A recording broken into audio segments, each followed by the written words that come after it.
And welcome into the firm of Harris and Marang. Patrick Harris with you. That's my name. That's Danny Marang. To my left, Casey Smith back there on the ones and twos, man in the beats for us on this happy little Monday. Brazil, Japan kicking off right now. We're just getting right into it. Let go. It is interesting to think about the World Cup and how, just from a timing perspective, like on Wednesday, there's a 9 a.m. game. I know we are trying to placate the world so the world can see it, because a 9 a.m. game is like, I think it's like 6 or 7 p.m. in England, so they're stoked for that. 7 hours difference? Yeah. So someone do like that quick math for me. 5 yeah. o'clock? So I know they're stoked about that. But I mean, like, what's the American audience on a Wednesday going to be? What's the American audience on a Monday going to be for a 10 a.m. game? I guess we'll see it when it comes to the NFL, when they do the Australia game. Yeah, isn't that game going to be at 10 a.m. our time? Yeah, but No, it's 10 a.m. their time. 10 a.m. their time. Yeah, I'll tell you this. No matter what it is, this is going to outdo it. What do you mean? The World Cup. I mean, it's going to... This will break it? It'll break it. Yeah, I did walk by Joseph Fisher III's desk, and he's got it. All our sales homies, they got 2 screens, and one's dedicated. No, I mean, look, we can all sit here and talk about, it's the NFL rules, the NFL's king is all that. It pales in comparison to the sport globally. It's just not even close. Yeah, that's why I was just curious domestically on it, Even then, those numbers are going to be nuts, especially when you factor in, like, Telemundo. Yeah. Like, if you just go North America, it's crazy, man.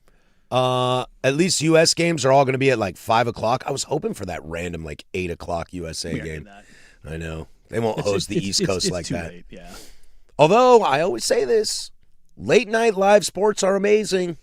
Dude, Pac-12 After Dark ruled. If I lived on the East Coast and the USA game starts at 8 o'clock my time, that's dope, dude. Sign me up. Sunday Night Football, 8 o'clock, 8:15, I'm in on that. I've always told people one of my bucket list sporting events that I want to attend is Rod Laver Arena in Melbourne, Australia for the Australian Open. Am I a big tennis guy? No, not really. Do I want to visit Melbourne? Yeah, of course, but that's not what it is. It's because I worked in restaurants for 20 years, and being able to get off work at 11:30 midnight, live sporting event on. Stop somewhere on your way home, grab a beer after your shift to cool down, and there's, Djokovic and Nadal in a final live. It's amazing. Mm-hmm. It's great. And every time I hear East Coasters bitch and moan about late start times on Monday Night Football and Sunday Night Football, I get bent. You know what it's like to do in Hawaii? Oh, dude, well. When Sunday Night Football starts at 2 o'clock in the afternoon, I got a lot of better things. Like Miami Beach, hold my beer. I got a lot of better things to do in Hawaii at 2 o'clock than watch football. I've done Hawaii with the sports.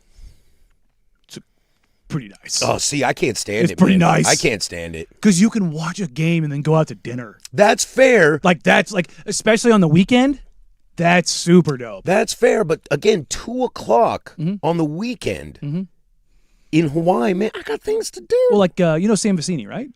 The Athletic? Yes. So I was like, that name sounds really familiar. Do you know where he lives? Does he live in Oahu? Australia. Oh, that's fun. So he does scouting stuff from Australia. So it's like the middle of the day. Vampire clock? Yeah. But he comes out here quite a bit, comes out to the States quite a bit for the big circuits and stuff like that. But it's always funny, like when I get, when I'm texting him back and forth, if I text him at the wrong time, I'm like, well, I'm here for like another 14 hours back from him. His day is not gonna be doing that. But it's interesting, like just kind of like that world clock and how it all works.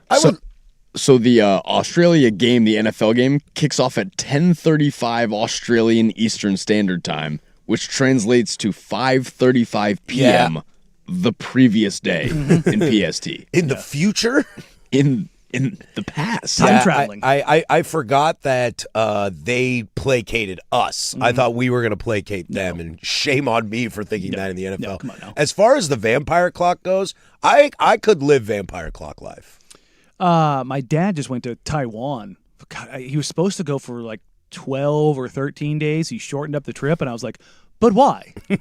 But why, Papa? I was like, why would you do that? Like, you're old. What do you care? Well, no, like This goes back to why are you grocery shopping on the weekend? Save some for the rest of us. no, I'm just like I was like, you understand? Like your clock is like a 15-hour difference. Like you need like 3 days minimum each side for this to work. He was like, yeah, those first 3 days were really rough. And I was like, yeah, dude, it's a long flight, and the time zones are completely different. You know, they say being a vampire would be a bad idea because of the eternal life. Because eventually you watch everyone you love die like multiple times. Yeah, that'd be tough. I think that would be tough. There's something about that eternal life. Yeah, no, I mean, just walk out in the sun. And just Well, what I've heard, the meme I've seen is that why are all vampires wealthy? It's like every vampire in the history of like TV or books, they're all wealthy. And it's like, well, if you've been around for 300 years and you don't have money, step out into the sun. Yeah, right. Because you should have at some point figured out how to make money. somehow, some way. You can't die. So, like, risk it for the biscuit. You know what I mean? Yeah. Figure it out. If they send you to jail, just escape. Yeah, fly out, dog. You know? It's pretty straightforward. I mean, I lived the vampire life when I was in the military. I believe Because it. guess when bad guys do things? At nighttime. At nighttime. In the shroud of darkness. Yeah, well, the problem is we own the night. So. Oh, is that a phrase or Oh, did yeah. you just coin it? No, that's something we very much, we do. We own the night. Shout out our local companies, Fleer. Oh, yeah. Fleer's just down in Wilsonville. We own the night. Yeah, you got Fleer, you got Loophole, like all the optics companies are all like in the Wilsonville area. Wilsonville. I would like to do voice work for a tagline of "We Are the Night." I feel like there's a lot of flavor in there you could sprinkle around. Yeah, I mean, you know, if you've seen Zero Dark 30, like that's the most have accurate. seen that. That's the most accurate representation of like going through night ops as far as like majorly available media. Just yeah, I did enjoy that movie. Yeah, I mean it's not true to form, but it's of the major motion pictures, it's the most accurate of like how we conduct night ops. I think I liked The Hurt Locker more, but I don't think that was more night ops. Not even that. Like that's not real. Oh, no? No. Wow. When Ray Fiennes got blown up 15 minutes in the movie, spoiler alert, I Well, was very disappointed. that part of it's real. Yes. Like, you don't. I'll tell you right now, you will not meet an EOD tech, explosive ordnance disposal tech, that has all of their fingers and toes. Oh, I believe Like that. that just doesn't happen. I believe that. Like you're missing one or two. Like, But if that's just what happens, man. But if I'm watching a movie and the movie starts and all of a sudden there's Ray Fiennes as like some bad A general rolling around Iraq or wherever he is, I'm like, oh, buckle up. This movie's going to be great. Boom, dead. Mm-hmm. It's like, did you ever see Executive Decision with Kurt Russell and Steven Seagal? Yeah. Steven Seagal dies like in the first 15 minutes of the movie. Well, God, there's another movie that's But like that too. Halle Berry's in it, so she saves it. Tell me. Steven Seagal dying early in the movie. That could have been a director's choice. Yeah, Gets on set for 10 minutes. He's like, dude, I'm done with this. scary movie, Hereditary. Did you ever see that? Uh-uh. Terrifying movie. Did you see it, Case? Heard of it. I don't do scary Oh, movies well. So like I Me do. neither. I that's kind of a guilty pleasure. I do like them. I get scared. Yeah, the Me too. Might need my mom. gory stuff doesn't bother me. It's like the more like The mind. That's the mind stuff that it's gets more to that me. it's the like the spiritual stuff. Like that's the stuff that always gets me. Like that makes my skin crawl. I can't jump scare. The jump scare murders me. Oh, there's a little bit of that in that, but like the way that, again, spoiler alert, the way they built up the trailer was that somebody else was like a major part of the movie, and she dies almost immediately. Like the way the trailer shaped it was like, this is actually the evil. Nope. And it was like, oh, that screwed with my head. Like that, I was fully expecting. Like when they do trailers like that, when you're fully expecting one thing and it goes completely the other way, I think that messed with me even more during the movie because I was like, oh wait, what? Because I love to figure out movies. If I get 20 minutes into a movie, there's like a 90% chance I could tell you what the twist is going to be. It's just. Oh, my wife gets really mad. We're watching a movie, especially like rom-coms, and I'm like, oh yeah, this will happen. She's like, damn it. I'll start predicting lines sometimes. Yeah. It's- When rom-coms are too campy and too like They just lean into too on much. point, Yeah. where it's like When we first started dating, I had never seen The Notebook, and she was like, will you watch this with me? I was like, of course, sure, I'll watch So this. it's 3.5 hours later. And 10 minutes in, I was like, oh, this is what happens. She was like, why are we watching this movie? I was like, great question. Great question. Great question. I get that a lot from people who are like, let me guess, the superhero movie, the superhero wins. And I'm like, yeah, come on, man. But that's the whole point of that. Yeah. But it's how he does it. Yes. Also, I do like it when the bad guy wins every now and then. Those are the, Like the movie ends. those are the like, fun ones. Like when you're like, wait, what? What just happened? Like The Dark Knight. Yeah. Oh yeah, good call. It's fantastic. Bad guys should win more often. It leaves you feeling a certain way when you leave the theater. Couldn't I argue bad guys win more often in real life? Do you know more than 50% of murder cases are unsolved in this country? Bingo, right there. Isn't that a crazy stat? That is a crazy stat. You are more 50? You are more likely to get away with murder than you aren't. That's crazy to think. Well, and how many murders are from somebody you know? That's probably the 50% because that's probably easier to trace together. The overwhelming majority of murders are from people you know. Yes. So if you go out and you decide to make a very poor choice and take the life of someone you've never seen before on the street, you're most likely to get away with it. Nationwide, approximately 50% of murders in the U.S. currently go unsolved. That's crazy. Intimate partners and family members account for 25 to 30% of homicides. Yeah. Acquaintances and friends make up 35 to 40%. Oh, put those together. So 75%. Yeah, put those together. So strangers are only about 10 to 20%. And those ones almost never get caught unless they leave clues for the cops, and then you become a movie. Yeah, and this is what skews it too is major cities. Major cities across the U.S. it's 40% or lower on average. Great. It's solved. That's crazy. Stay safe out there, fam. I couldn't believe. I can't remember what documentary I was watching during COVID. It was one of those murder documentaries, and that line came up. Like, you were more likely to get away with murder than you're not. And I was like, that can't be true. And I started doing all the research, the FBI database and stuff like that. And I was like, oh, crap, it's true. Now, is that just this country, or does that happen in other places, too? I bet you it's higher rates in other countries. Yeah. Well, yeah, I think there's a few countries we can think of off the top of our head that are a higher rate of unsolved, but I bet you there's some that are a higher rate of solved. I think it has to do with population density. That's what I would think. I bet economic, it has a lot to do with terrain. Yeah. Terrain, economic status, tourism. Any place with a jungle, I'm going to assume that if there's a missing person, they didn't make it out. Go to the jungle. You were talking about something crazy. Did you guys see what happened in China over the weekend? No. A plane flew into the biggest building in China. Oh, I did see that. Scrubbed from all Chinese media. Well, duh. That's, Gone. That's state-controlled media, bro. A CCTV, which is the Communist Party TV channel, their news network, is in the building next door, and they didn't mention it.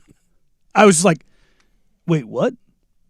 Got to protect the country, dude. And I was just like, but again, in places like that, in places like Russia, where people just disappear, or, they use nuclear material to assassinate people. Dude, like there's so many people fall out of windows in Russia. It's crazy. It's crazy. They should lock windows. It's crazy. Make these windows unopenable. His room was on the second floor, but somehow he fell from the 17th floor. Again, they don't have Vegas windows? What are we doing That's here? what I thought. It's just but Vladimir don't like that. yeah, it's always funny, the Russians, when they do kill somebody, it's always like, they used uranium from this specific uranium enrichment facility in Russia. It's like, they want you to know. He died of food poisoning Yeah. because he ate, 10 grams of uranium. It's like, I don't know about that. That's a little crazy. Like, Bad fish. It was bad fish. Bad fish. Yeah. He reheated it in the microwave Yeah. at work. he had everybody who wanted to kill him. But it's always funny. It's like, of the one murder weapon that can directly link where 100% where it came from is that material. And they're like, that one, we want everyone to know. It's like, damn. Oakley Dokley, we got a great Monday show for you. A lot to get to today. We'll dance a little bit in some college football. We'll have some fun with that. Web gems as usual. And my favorite new meme that has finally made my algorithm. We'll get to that later this hour. But we'll start in the NBA as the Portland Trailblazers dancing around. Who's going to get Jaylen Brown? The hot topic. Giannis Domino fell. When will Jaylen fall? We'll go there next. That's Danny. I'm Patrick on The Firm on Portland Sports Leader, the Fan Sports Network. The biggest.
10:18 here, Portland Sports Leader. Don't you forget it, baby. We are live from the shadows of the historic Fremont Bridge. 503-864-6326 is the fan text line. She'll let you interact with us throughout the entire day. We're also over on the YouTubes. 1051 The Fan is the channel. Like, subscribe, jump in the chat. I'm sure there'll be plenty of conversation in there about this topic here. Hey, Danny, did you know that the Blazers are interested in the superstar player from the Boston Celtics known as Jaylen Brown? Tell me more. Well, they have been talking about landing a superstar, getting a big splash. New dad wants a big splash. And the Blazers seem to have targeted small forward Jaylen Brown from the Boston Celtics. Well, he's more two guard than three anymore. He's kind of like a He's guy. just big. He's not, though. He's 6'6". That's good size for a two guard these days. That's what I'm saying. He's more like a DeMar DeRozan. Okay. More like a Shaden. Like Shaden is not a. You're never confusing Shea for a three. No. Like, and the same with Jaylen. Can he play a little bigger? Yes, but like he's kind of a throwback too, which is an interesting spot. I'm going to start from the back end and then work my way forward here. Okay. I think Jaylen Brown is really, really, really, really, really good. I do as well. I don't think he solves a lot of their problems. He's not a great three-point shooter. He's not a great creator. He's a really good player. Analytically, and I know this is going to piss off all of the people who are like, he's a hooper. Analytically, Jaylen doesn't make guys better. Well, Josh Hart said analytics are for white guys who can't play in the league. I know. And the thing is, Josh... I heard that. I was like, Josh, come on. Josh also doesn't truly believe that. But also, Josh is a... Well, he breaks the analytics He's mold. A massive outlier. That's the thing about Josh. Like, guys who are... that don't care about analytics, I just don't trust them. I just don't. Well, I think you have to, in today's world, the analytics have proven that there is value to it in any sport, really. Yes. I mean, I'm the baseball guy, and that is so analytically driven, but that's also because that's how that sport is made up. That sport is a team sport, but it's also very individual based. Sure, RBIs are inflated if you have better guys on your team. Runs are inflated if you have better guys on your team. Yes, I get that. Wins but as well. How but often a quality you put, start is you. Yes, and how often you put bat or barrel on ball, like that's... On-base percentage, slugging is you. Quality starts, ERA is you. How often you're... Like, again, you want to boil baseball down as a hitter? How often do you barrel ball? Yep. If you barrel ball a lot, you're probably going to be good. So in basketball, there is some of that analytics, but I'm with you. I don't know if I'm with you or against you.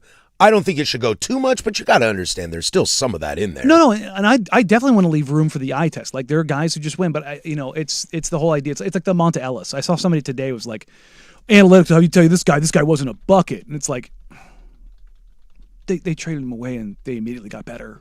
Now Steph had a healthy season for the first time, and Draymond Green, all those things, but it's like, and it's not a shot at Monta. It's just that analytically, Monta was a net negative, and it's like. That's my biggest concern with Jaylen is not the analytics. It's that he doesn't really solve any of their problems as far as, like, he's not going to help you on the defensive glass in a drastic way. He's not going to help you with creation in a drastic way. He's not going to help you on three-point shooting in a drastic way. Like, Jaylen's a 35%, 36%. Hold on, let me pull this up. I think he's 36% from three for his career, which is totally fine on volume.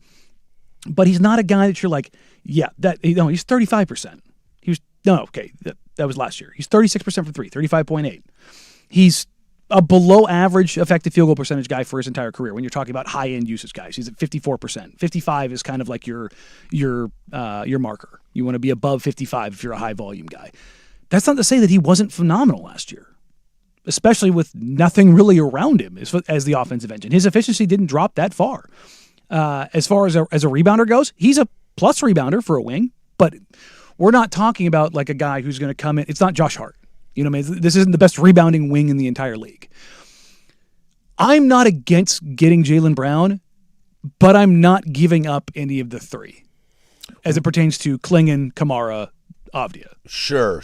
What is if? I'll pay the heavy tax on the picks. I will. Yeah. as this texter texts in on 503-864-6326. If Grant, Sharp, and maybe one or two picks is the best offer for the Celtics, why wouldn't the Celtics take it? Do you think they're trying to screw the Blazers over? They wouldn't take that. Do you think Portland should overpay? That's where it is. I'd like to ask about what Jalen does bring to the team, but let's go there, Danny. You brought it up. Shea, Scoot, Grant, picks. See ya. I got no issue with that. That's what you're talking about. I'll pay a heavy tax on the picks. It's what does Jalen Brown cost? And that's why I'm curious what the benefits of Jalen Brown are, because then that I think helps quantify what you're willing to give up. Because if I take your word for granted, okay, and he doesn't improve three-point shooting, doesn't improve defensive rebounding, then yes, Donovan is a heavy, heavy price to pay for that, because now you're even worse in that. And not only that, why do you think the Celtics want Donovan Clingan? Because they need a 7-footer. Yeah, because they need a 7-footer. Because what ended up happening to them? They got exposed by Joel Embiid. Yeah, like that, and fast guards who could get to the rim. Yep. Like Donovan Clingan. When you talk about the pantheon of rim protectors and rim deterrent guys, number one is Wemby. Number 1's Wemby. Number 2 is Rudy. Number 3 is Donovan Clingan. And that's the literal order. And there's still more room for Donovan to grow. Yes. It's a little mystery box. And I see people, I heard the guys this morning like, well, Wemby played him off the floor. Wemby plays everybody off the floor. But you have to be big enough to have an option.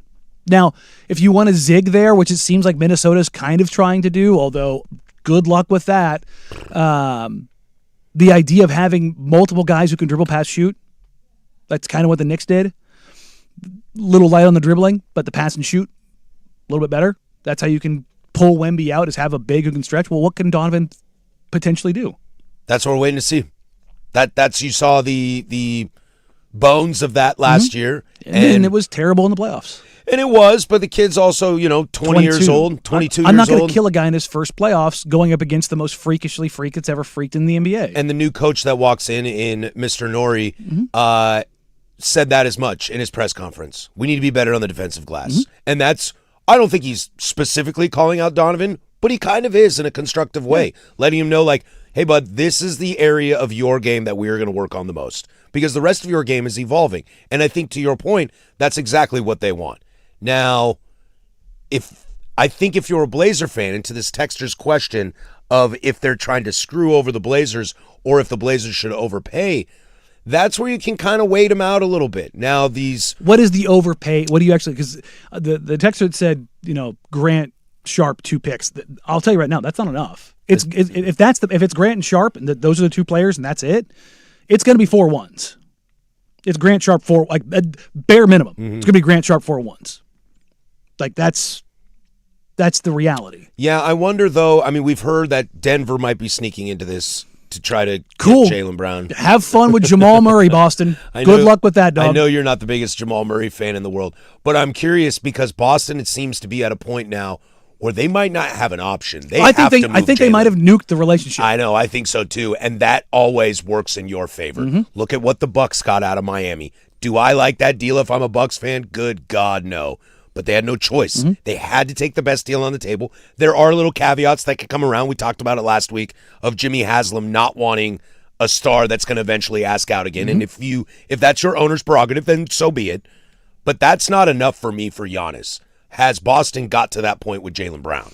And that's the thing is you have to ask yourself that. Look, if the Blazers make this move and they manage to keep Denny to Donovan out of the deal, I'll call it a win. I'll call it a win because that's. If you tell me going into next year your starting lineup is Dame, JB, 2, Denny, Donovan, sign me up. I might start covering the Blazers. That's a pretty fun lineup, man. That is a pretty fun lineup. Let me ask you this from the Celtics standpoint, because this is kind of what I'm thinking why they might take Jeremy, Scoot, Shea, and picks, because they were a 2 seed last year without Jason Tatum.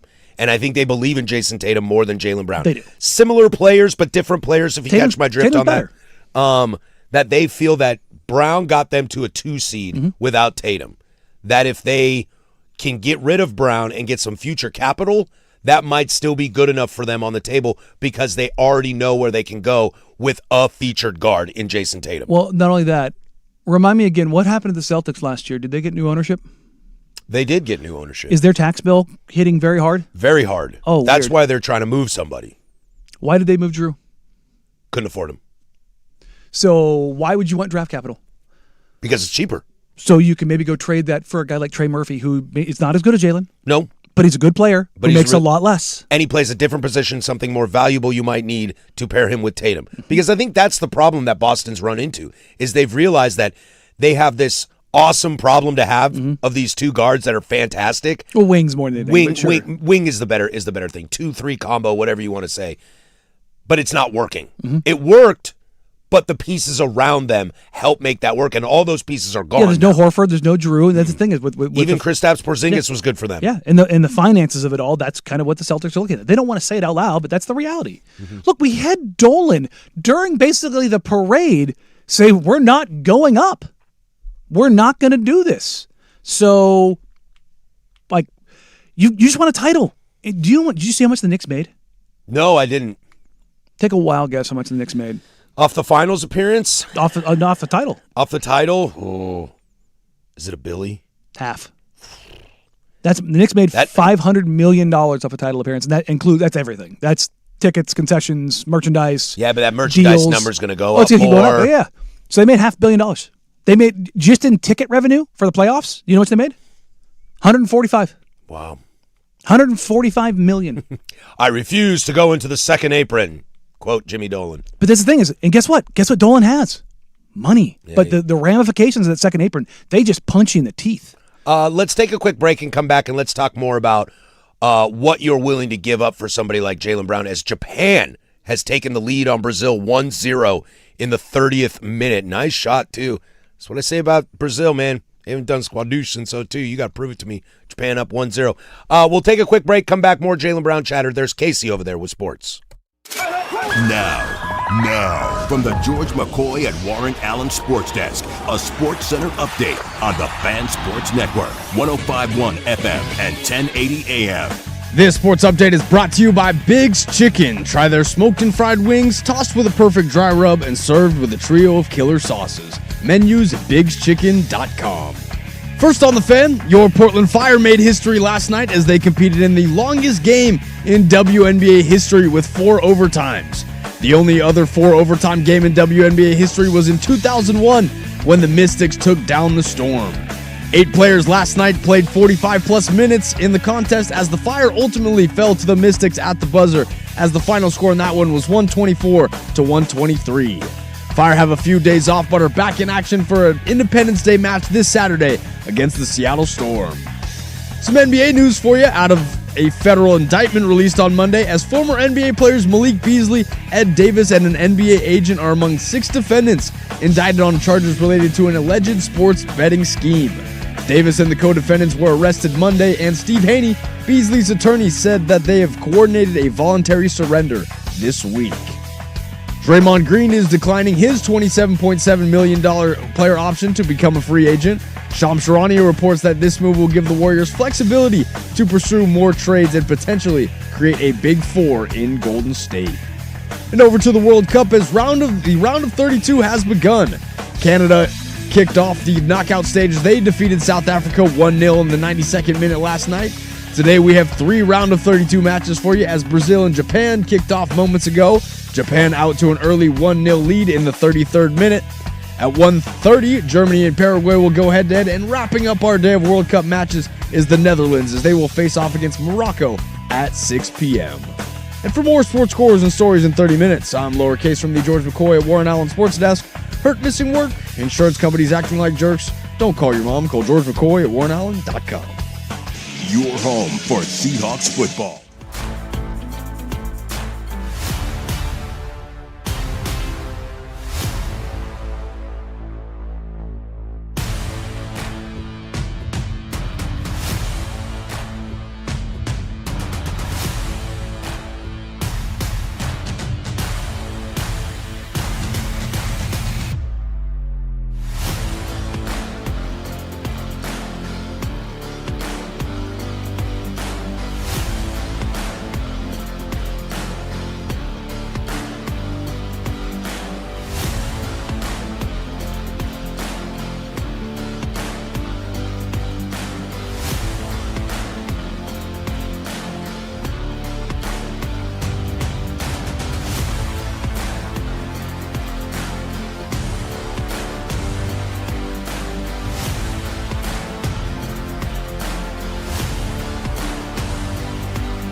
503-864-6326 is the fan text line, or you can drop them over on the YouTube chat. We're having this conversation about Jaylen Brown.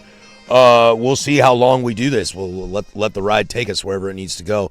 The conversation about what Jaylen Brown is worth, I think, has been the hot button discussion, Danny. I mean, I think we all know that Jaylen Brown is a very, very good player, and if Jaylen Brown were to land in a Portland Trailblazer jersey, that would be something kind of historic for the franchise. I think it would definitely shoot a bolt of energy and life into everybody. Might even be something you could rally around. The question is what is Jaylen Brown worth? Well, let me flip that on its head and ask the question, what are the positives that Jaylen Brown brings to this team? You have a pretty sturdy defender as a winger. Okay, you've got a winner. We talk about Drew Holiday all the time being a winner. Jaylen Brown has been damn near as advertised every season in this league that he's been around. Sure, maybe not have been high on my radar coming out of Cal, and shame on me for that, but that's a bona fide superstar in the NBA. That's going to sell tickets. That's going to give you that fan base, that energy that they have to go to the Moda Center, placates dad who wants to bring in another superstar. But what is it from a basketball sense that he gives? Because I understand that he's not going to help with your defensive rebounding. And I understand that he's not going to completely tick up that three-point shooting, which was so bad in the league last year. But there has to be some sort of benefit to see him on a team with Denny Avdia, Damian Lillard in terms of creation, rack finishing, and defensive. Yeah, I mean, I was just trying to pull up his second spectrum profile, and he actually finished the year with more drives than Denny. Now, more games, but his drives per 100 almost, they're just behind Denny. Can you win in the league?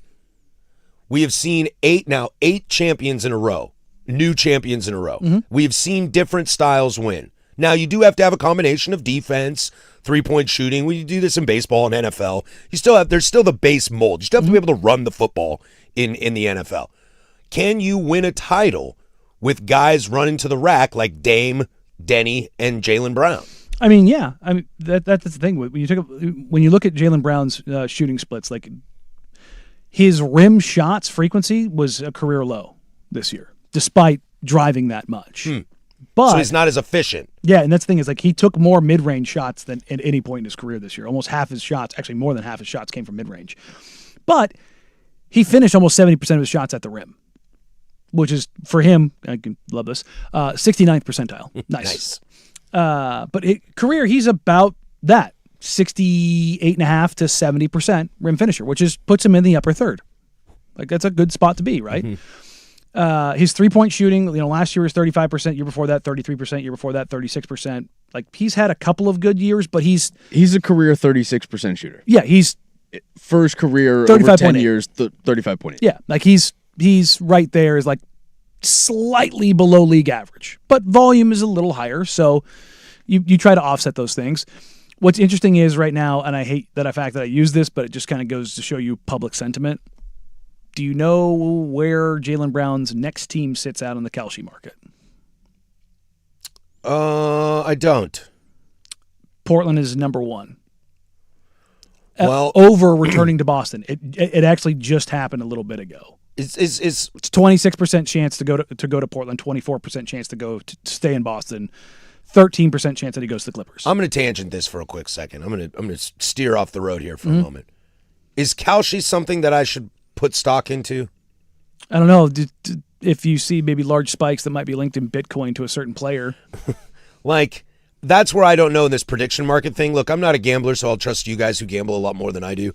Is the prediction market something like Kalshi saying the Blazers have the number one odd? Is that something I should take stock in? A little bit, but not really, because public sentiment is going to drive it. But also, DraftKings has the Blazers, I think last I checked, was plus 185, which is about as close to even money as that's the highest I've ever seen Portland linked to anyone. Plus money in general. Well, I mean, everything's plus money, but it's usually Portland's like plus 2,000. These are the closest odds I've ever seen for a player that Portland's been implicated with. Well, let's stay steering off the road here then. Do you think that this will happen? My gut tells me no. I've talked to the Blazers front office over the last, week or so about general things, and Joe operates like Joe operates. Like Joe, and to be fair, so does Brad Stevens. Those guys move quietly. They win the night. They do. Own the night. Own the night. There you Sorry. go. That works. I'm workshopping. No, we're getting there. DraftKings has it now as first regular season minute played to be for which NBA team for Jaylen Brown? Plus 250 for the Portland Trail Blazers, plus 300 for the Boston Celtics, plus 650 LA Clippers. So they're hedging with Boston. That's what that is, with it being that close. And that goes back to our point. The reason that these prediction markets or gambling markets, whichever one you want to call them, the reason they're probably leaning towards Portland is Boston's put themselves in a hole here. They have to move him. And I will give Jaylen Brown a lot of credit, and he's probably doing this as a favor for Boston. He's not screaming from the rafters. I mean, I know, but he has been. The noise of Giannis wanting out of Milwaukee is 10 times louder than the noise of Jaylen Brown wanting out of Boston. We know he wants out, but he is not screaming from the heavens or having other people scream to the heavens for him. I'd say the noise is the same. The Giannis stuff just went on longer. Yeah, that's what I think it goes down to. Because Giannis played the part.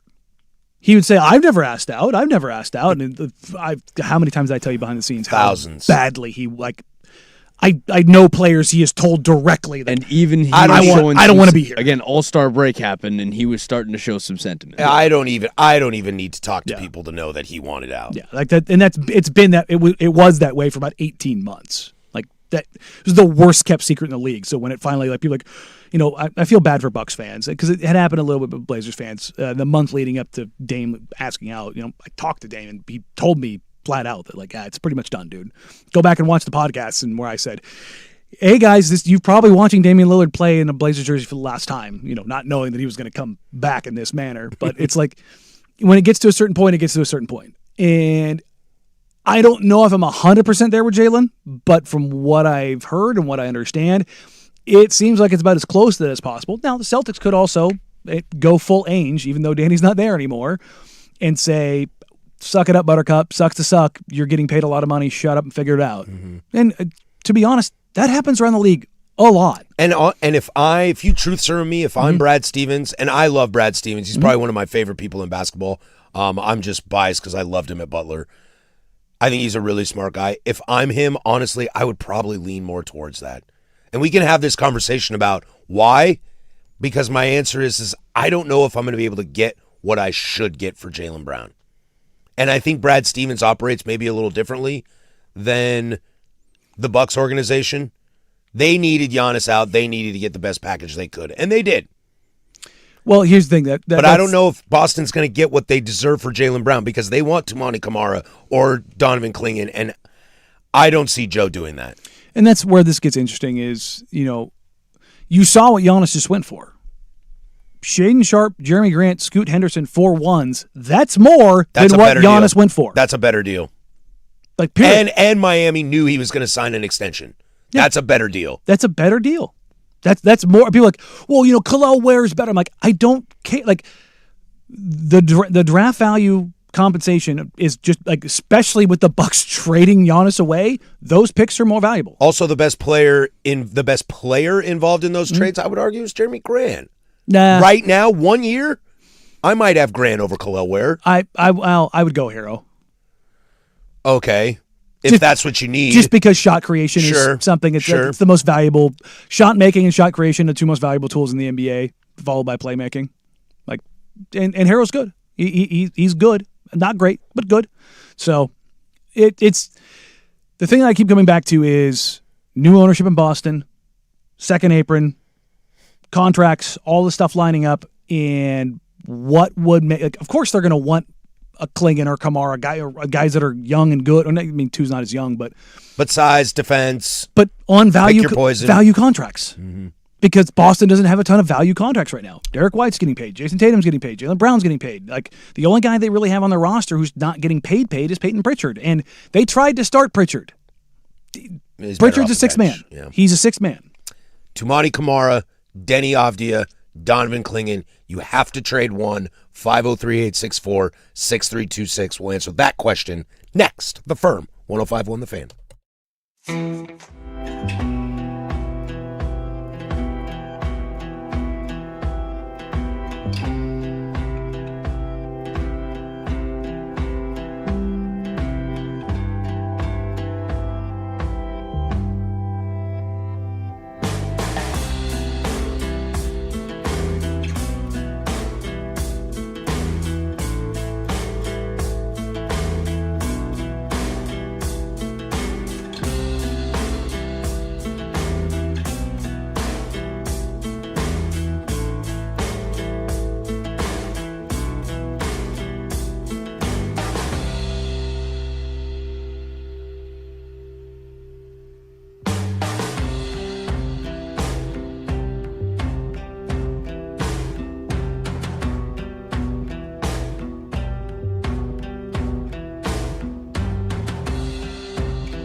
I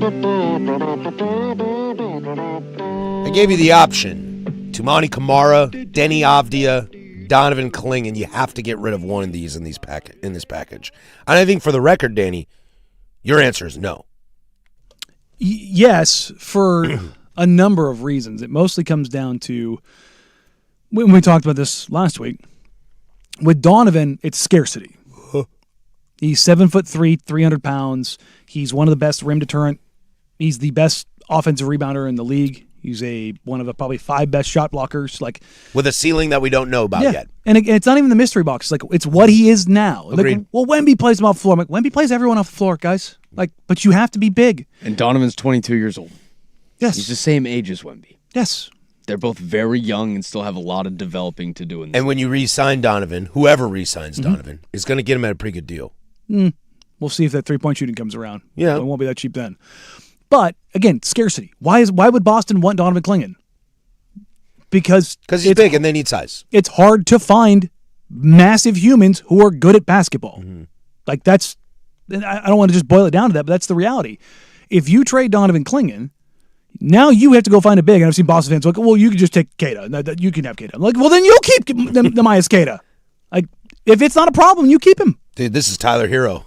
You want Tyler Hero? He's our best player. Well, then you keep him. Yes. It's like, and right now in this market, it's very hard to find a big. And I think if you move over, let's just go down the line. If you move over to Denny Avdia, you're probably trading 1 for 1, basically. But you can't because of the salary. No. I don't mean trading 1 for 1. I mean the player and the fit. Oh yeah. You just telling me these stats of Jaylen Brown. That sounds very similar to Denny Avdia. Look, I'm going to say something sacrilegious, and I'm sure the morning boys are out there listening. Easy ride. The gap between Jaylen Brown and Denny Avdia isn't that big. I mean, Jaylen's a better defender. Yes, but Denny's bigger. That's and 5 years younger, like and a lot cheaper. A lot cheaper. Like the gap is not that big. It's really not. It was like, well, Jaylen Brown had a top 10 season last year. Okay, cool. Denny had a top 15 season. Like he's not that far off. Yeah, but I think if you are Boston, you are very interested in Denny Avdia because it's kind of like getting Jaylen Brown back and getting off his contract. A lot cheaper and younger and bigger. Yeah. So then you get to Tumani. I don't want to give up 2 because I think 2's value is more intrinsic. And this isn't like I want to have my cake and eat it too situation. 2 just means a lot to the team. But if you had to give up any of these 3, it would be him because of, like, again, scarcity. But I'm just not again, Boston doesn't get to have their cake and eat it too here. They don't get to have all the draft capital and all the plus prospects or in prime players. Like that's not a deal that I want to make. People are like, well, you've been asking for this kind of deal. I'm like, no, I've never asked for Jaylen Brown. But when I brought this up off air, a month ago, I was like, Jaylen's really good. The thing I keep going back to is that Jaylen does not solve the problems that I think they have. And if you're like, well, you said you wanted Giannis, and Giannis isn't a shooter. I'm like, yeah, but Giannis is also 7 foot tall and an absolute freak. Like if Jaylen Brown size can outweigh a lot of things in the NBA. Positional versatility. If Jaylen Brown was 6'9", 6'10", like if he was Tatum size, I would go figure it out. Give me the positional versatility. Let's go figure this thing out. Having that flexibility just allows you to play basketball in so many different ways, and that's the thing. Like, I love the way Nate Jones has put this over the years. There's a couple other guys that work in NBA research and work for teams. The NBA is a weak link league. You're only as strong as your weakest link, because they'll find that weak link in the playoffs and they'll go, "Come on, come get some." Come get some. Who was the weakest link for the Knicks? Bridges? No. Brunson. The NBA Finals MVP was the weakest link. What did he do in the other 4 games? I know. It's only fourth quarter for him. Mm-hmm. But you can catch fire. Your weak link can be the gem. Sure. But like defensively, like who are you? Bring him up. You're going him. You go walk him up. Yep. That's what you're going to do. Mm-hmm. And offensively, you're going to make other guys beat you. Mm-hmm. So that's kind of what you go with. And again, that's not a shot at Jalen Brunson. That's just what couldn't the Spurs do effectively? Exploit him. Why? Fox wasn't good. Castle wasn't good. Harper was. Harper gave him work. So that's what it comes down to. Is like, how many guys can you put on the floor that aren't weak links? That's what I look at. 503-864-6326 is the fan text line. I want to read some of those on the other side, but I'm going to ask this can of worms for you, Danny, right now, which might send you into another realm, but I got to ask the question. Tumani Kamara being the vibes guy on the team. Yeah. Okay? Is that everything that we've heard from Dad that he doesn't care about? Isn't that a little F your feelings? Yes, I get it. no. I get it. You like this, and I get it. The city likes him a lot because there's no doubt about it. I think if you're talking about who Blazer fans really like, not who's the best player, but who they really like, Tumani Kamara's high on that list. I mean, it might be Damian Lillard, Tumani Kamara. I also two. think Tumani's contract is very valuable. Agreed as well. He's going to be a top 5 defender in the league, But I do wonder if that's a Tom Dundon sort of situation of like, dude, I don't care if you like this guy. I want someone better. It's, again, if you're going to trade any of those three, it's 2. But it's kind of the same thing when you talk about like Drew Holiday or Derek White. Those guys matter more than their production. Mm-hmm. There's just something intrinsic about those guys. They win. It's like Bridges. It's like Hart. They're just winners. And you can tell Boston really values Derek White, which is why they're going to pay him. That's why they did. Mm-hmm. So again, if 2's in the deal, then the draft capital has to go down drastically. But that's the thing is, I do think, and from what I understand, Boston does really value the draft capital. And if you really value the draft Brad capital, Stevens always has. Well, it's because it's valuable. Yeah, that's the whole point. It's like it is valuable. I want to talk about draft capital. We'll take a quick break. We'll come back on the other side. Talk about draft capital and how important it is, because that's the negative argument of that's the negative argument of trading for Jaylen Brown is about the draft capital. Plus, I want to read some thoughts from you guys out there, 503-864-6326, or over on the YouTubes. Hour number 2 up next, 105.1 The Fan.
George McCoy and Warren Allen Sports Desk, a Sports Center update on the Fan Sports Network, 105.1 FM and 1080 AM.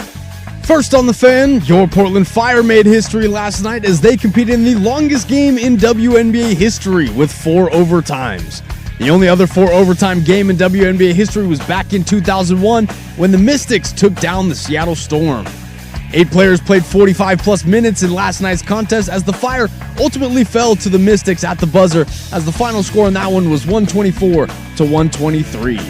Fire have a few days off but are back in action for an Independence Day match this Saturday against the Seattle Storm. Some NBA news for you out of a federal indictment released on Monday as former NBA players Malik Beasley, Ed Davis, and an NBA agent are among 6 defendants indicted on charges related to an alleged sports betting scheme. Davis and the co-defendants were arrested Monday, and Steve Haney, Beasley's attorney, said that they have coordinated a voluntary surrender later this week. Some more NBA news for you as Andrew Wiggins intends to sign a 3-year, $64 million deal with the Miami Heat to stay with the franchise. Wiggins' deal comes with a player option in the 3rd season as Wiggins will serve as a key starter alongside Giannis. Over to the World Cup as the round of 32 has officially begun. Canada kicked off the knockout stage last night as they defeated South Africa 1-0 in the 92nd minute. Today we have 3 round of 32 matches for you as Brazil and Japan kicked off a little while ago. They have just gone to half as Japan leads 1-0. At 1:30, Germany and Paraguay will go head-to-head, and wrapping up our day of World Cup matches is the Netherlands as they will face off against Morocco at 6 p.m. And for more sports scores and stories in 30 minutes, I'm Casey Smith from the George McCoy at Warren Allen Sports Desk. Hurt, missing work? Insurance companies acting like jerks? Don't call your mom. Call George McCoy at warrenallen.com. The home of prime time with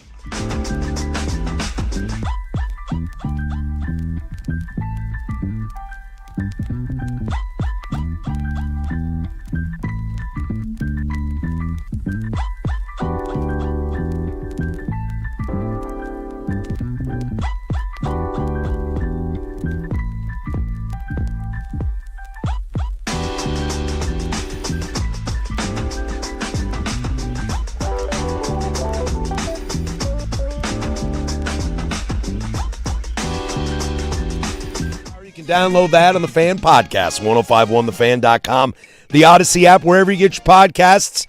If you missed Dirt and Sprague this morning, the best morning show in Portland, don't you forget it. You can find that wherever you get your podcasts, the Odyssey app, or over on the YouTubes. Rewind, fast forward, except for in the future, for that would be impossible. We're kind of just flying on our brooms here on a Monday, letting the wind take us wherever we go. So stick with us as we're having this conversation about Jaylen Brown as the heat is turning up. I mean that figuratively, and there was no pun intended on that. The Miami Heat, you guys can go away for a while. I don't need to think about you. I will tell you, though, these Boston fans in my mentions, they're almost as bad as Miami fans. It's close. Did you get aggregated this weekend? I did. Dude. I Brutal. had to turn all notifications off. Brutal. I was like, come on, man. They found you. It's brutal. I know better, too, because that whole Dame summer, I got aggregated every damn day. Yeah. Oh, dude, they had people in Miami listening to the show endlessly and aggregating. It was just like, ugh. Well, if you're driving around downtown Boston listening to this show, honk your horn. Thanks for being a part of our day. Well, here's the thing. Like, I don't get in and even then, it wasn't really me reporting per se. Joe Cronin moves quietly. Mm-hmm. Always has. We've known that here, yeah. And they should know that over there with their guy. And Brad does too. Brad Stevens does too.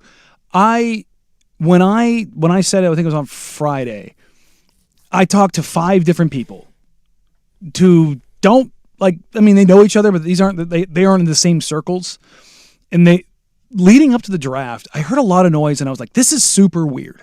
Because around the Blazers, I don't typically hear a lot of noise. I'll get 1 or 2 here or there that'll kind of confirm suspicions on things, and I've had it before. It's not, again, it's not a world that I want to operate in, is the breaking news world. It's just weird.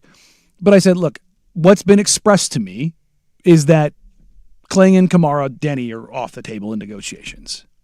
And I think the pot that they're working with is Jeremy, Scoot, Shaden, and any and all draft capital. Now, I think some people took that as the Blazers would be willing to put every pick they have in it. No, I'm not saying that. I'm saying like any combination of picks.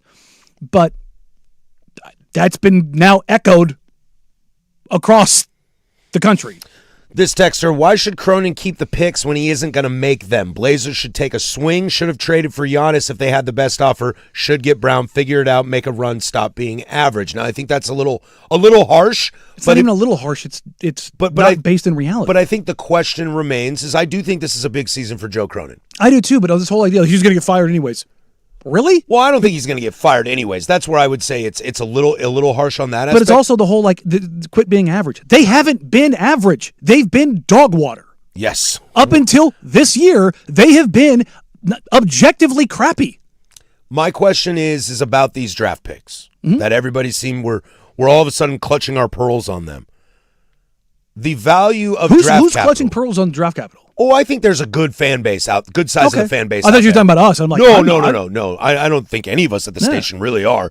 I think that there is a decent size of the pie of the fan base that thinks the draft capital is too valuable.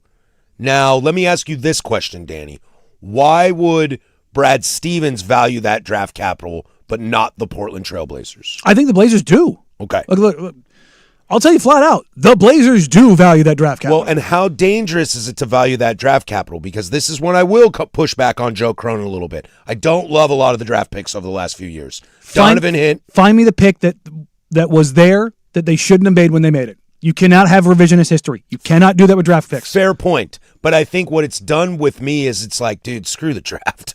If I can put these things together and go get a superstar, I'm down to do that. But that's why they got the capital, so they could when they wanted to. I think another thing that Blazer fans got to realize is most of the capital we're talking about is the Bucks capital. It's not their own. Yeah, they have their own picks. Yeah, the Blazers are still going to have draft picks. Yeah. So, and again, that's why you get it, so that you can go make these kind of moves.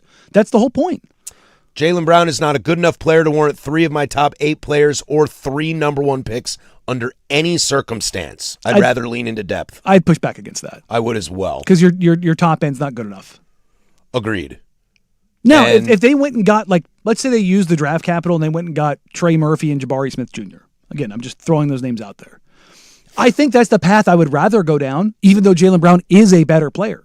Because I think it gives you more versatility. I think it gives you more optionality. I think it allows you to do more things, have more lineups, play different styles. And I think that's why we were talking in the break. If I'm Brad Stevens, the reason I want the draft capital from Portland for Jaylen Brown is because I'm going to flip it and go get Trey Murphy. I'm going to go get Trey Murphy. I'm going to have Shaden Sharp. And then Trey Murphy and or Scoot Henderson. Trey Murphy, Jason Tatum, and Derek White is a pretty nice trio. Mm-hmm. But you're also going to I would take the Blazer trio over that personally. Sure. But I hear what you're saying. But they're going to go and try and do something else with that.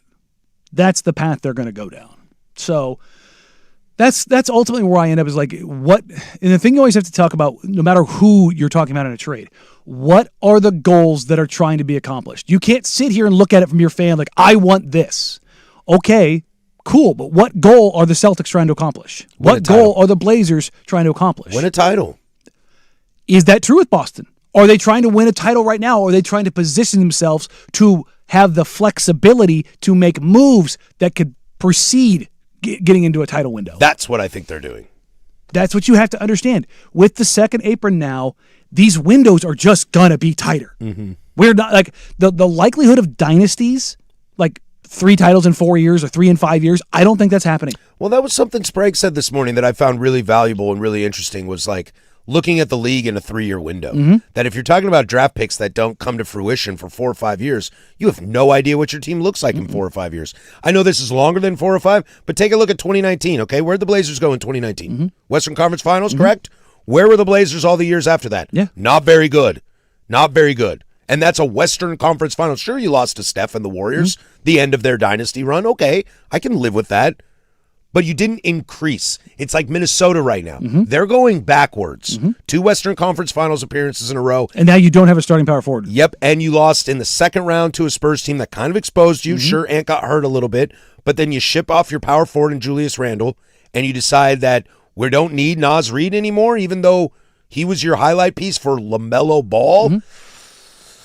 Again, if I was Portland... They're grasping at straws, and Portland has the opportunity to kind of push themselves up. If you're Portland, pick up the phone and call Charlotte before that paperwork goes in. Go get Naz Reid.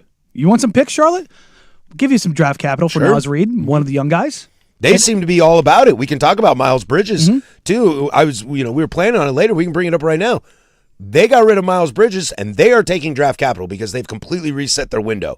I don't think the Blazers can reset their window like Charlotte is. No. Blazers are too far forward in terms of the guys on the team. The Hornets are looking at, hey, Kobe White, hey, Con Knipple, hey, Brandon Miller. That's what they're looking at right now.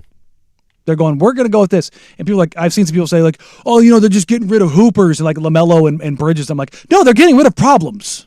They've been trying to get rid of Miles Bridges and LaMelo Ball for the last 2 years. And the Blazers are in a unique situation where there's no problems. There's nobody to get rid of. That's the problem. That's your point about 2, but that's what I would argue why you could let go of 2, because if you're talking about problems, because it's not like everything crumbles. No, you have Dame. You have Denny. You have Drew. And, maybe you bring back Rob. And young guy in Donovan seems to have his head on his shoulders. I'm watching workout videos. He's doing pick and rolls with Damian Lillard and lobs, and he's in the practice facility. What we talked about this? There's so many guys in the NBA, or maybe it wasn't us. Maybe I heard this somebody else saying this. How many guys stay in the offseason? No, I was talking about that. Yeah, it was you. Yeah. The guys that know they need work. Yes, and Donovan's here. Could have gone back to wherever he is. A guy like Kawhi, dude, he's off somewhere in La La Land. Okay, good for him. James Harden, Durant, all those dudes. There's nothing necessarily wrong with They've that. done the work. Yeah. But to see a guy like Donovan tells me, okay, good head on his shoulders, gets it. Playoffs didn't sit well with him. No, good. They shouldn't. Tiago called him out. The new head coach indirectly called him out. If I were him, I'd be in the practice facility too, and I love seeing that. That's a Hurley guy. He's used to getting his butt chewed. Like, that's normal for him. Nobody in the NBA, Donovan, welcome to the league. Nobody in the NBA will chew you out like your college coach did. Well, that's not true. Ime exists. I don't know how long Ime exists, okay? Missoula's also up there too. Well, he's just kind of weird. He is, but he'll get after you. That's what's gonna be interesting. Leading into the draft, I said, don't be surprised if you see a lot of movement in the league, because there was a lot of noise around a lot of guys, and I think the Giannis trade broke the original dam, and I think the Jaylen Brown potential is holding up some stuff around other things. So we'll see where that goes. I mentioned on Friday, I don't think the Blazers are looking at Anthony Davis anymore. I think wonderful. I think most Blazer fans rejoice by hearing that. Yeah, and I think the AD to Golden State stuff, I don't know how much I truly believe that. I was told Thursday or Friday it very much sounds like AD is going to stay in Washington. I hadn't circled back on that since Saturday, so that could have changed. That's the thing, is these things can always change, but I don't know how much I truly believe that AD is going anywhere. It sounds like they're really just trying to angle for him to get the extension. And, I mean, you can just kind of get paid and be happy in Washington. You know what I mean? I think there's a lot of guys in the NBA that get paid and are happy and fill in the blank. Yes. Like, to be honest, staggering majority. Yes. Staggering majority. I want to ask one last question about draft picks, and then we can maybe take a palate cleanser. Is the value of the draft picks... Do you find the value of the draft picks exist by actually using them, or is it just the leverage in trades? It's both. It's both. Because it does. Like, if you're Brad Stevens, you're not going anywhere. No, that guy's there as long as he wants to be. If you're Austin Ainge, you're not going anywhere. Yeah, it's like I never understood why Theo left Boston. It's like, bro, you have that job for life. Brian Cashman's been the GM of the Yanks since the 90s. Yeah. If you win titles here or there, or you are so ingrained in that franchise's culture, you basically have to kill somebody to get fired. I mean, you saw in Chicago, like Garpax were there forever. Like, it's just, when you've got the ear of the owner and you've been moderately successful, that's where you're going to be with stuff. So you might have the opportunity to make those picks, but I also think it's just capital. Having valuable capital, because you know what you can do? You can tell your owner, hey, I can get this, and we can have it both ways. We can have it in our back pocket in case we're good enough to go get somebody, or we have a fallback plan if things don't go well. Do you want to use those picks? No, not necessarily, because the soonest you're going to see one is 28. It's 2 more years. And I just don't... 2 more years is a long time in this league. 2 years is an eternity. 2 years is an eternity. But, it would depend on other transactions. But again, that's the whole point, is having the flexibility, especially when they're not your picks. And guess what? The team that you got them from, they suck. And I think the argument when I hear some people, either on this station or just fan base in general, that are willing to pull the deal because it's like, you've got the assets. When are you going to use them? And now might be the time to use them. I think there's not a small portion of the fan base, and I get it, who are just going like, just make a move. And it's like, I don't know if Jaylen Brown is necessarily the move that makes, like, again, if this is Jason Tatum, last thing you want to do is force the move and set yourself back a few years. Sure, but I will. That's where new owner syndrome comes in. But I will push back and say, okay, if it's not Jaylen Brown, then who is it going to be? Oh, I get it. When is the next Jaylen Brown on the market of that level of a player? Because it ain't Jamal Murray. No, God, no. It's not LaMelo Ball. Nope. It's not Anthony Davis. I don't know what the next cycle's going to look like. And maybe I'll peek at that at the break. And we can ask that question. If not Jaylen Brown, then what do you do? Next on The Fan. The Fan.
Well, this game just got turned on its head. Casemiro scores on a beautiful header and a pass from Gabriel. I still hate Arsenal and Manchester United.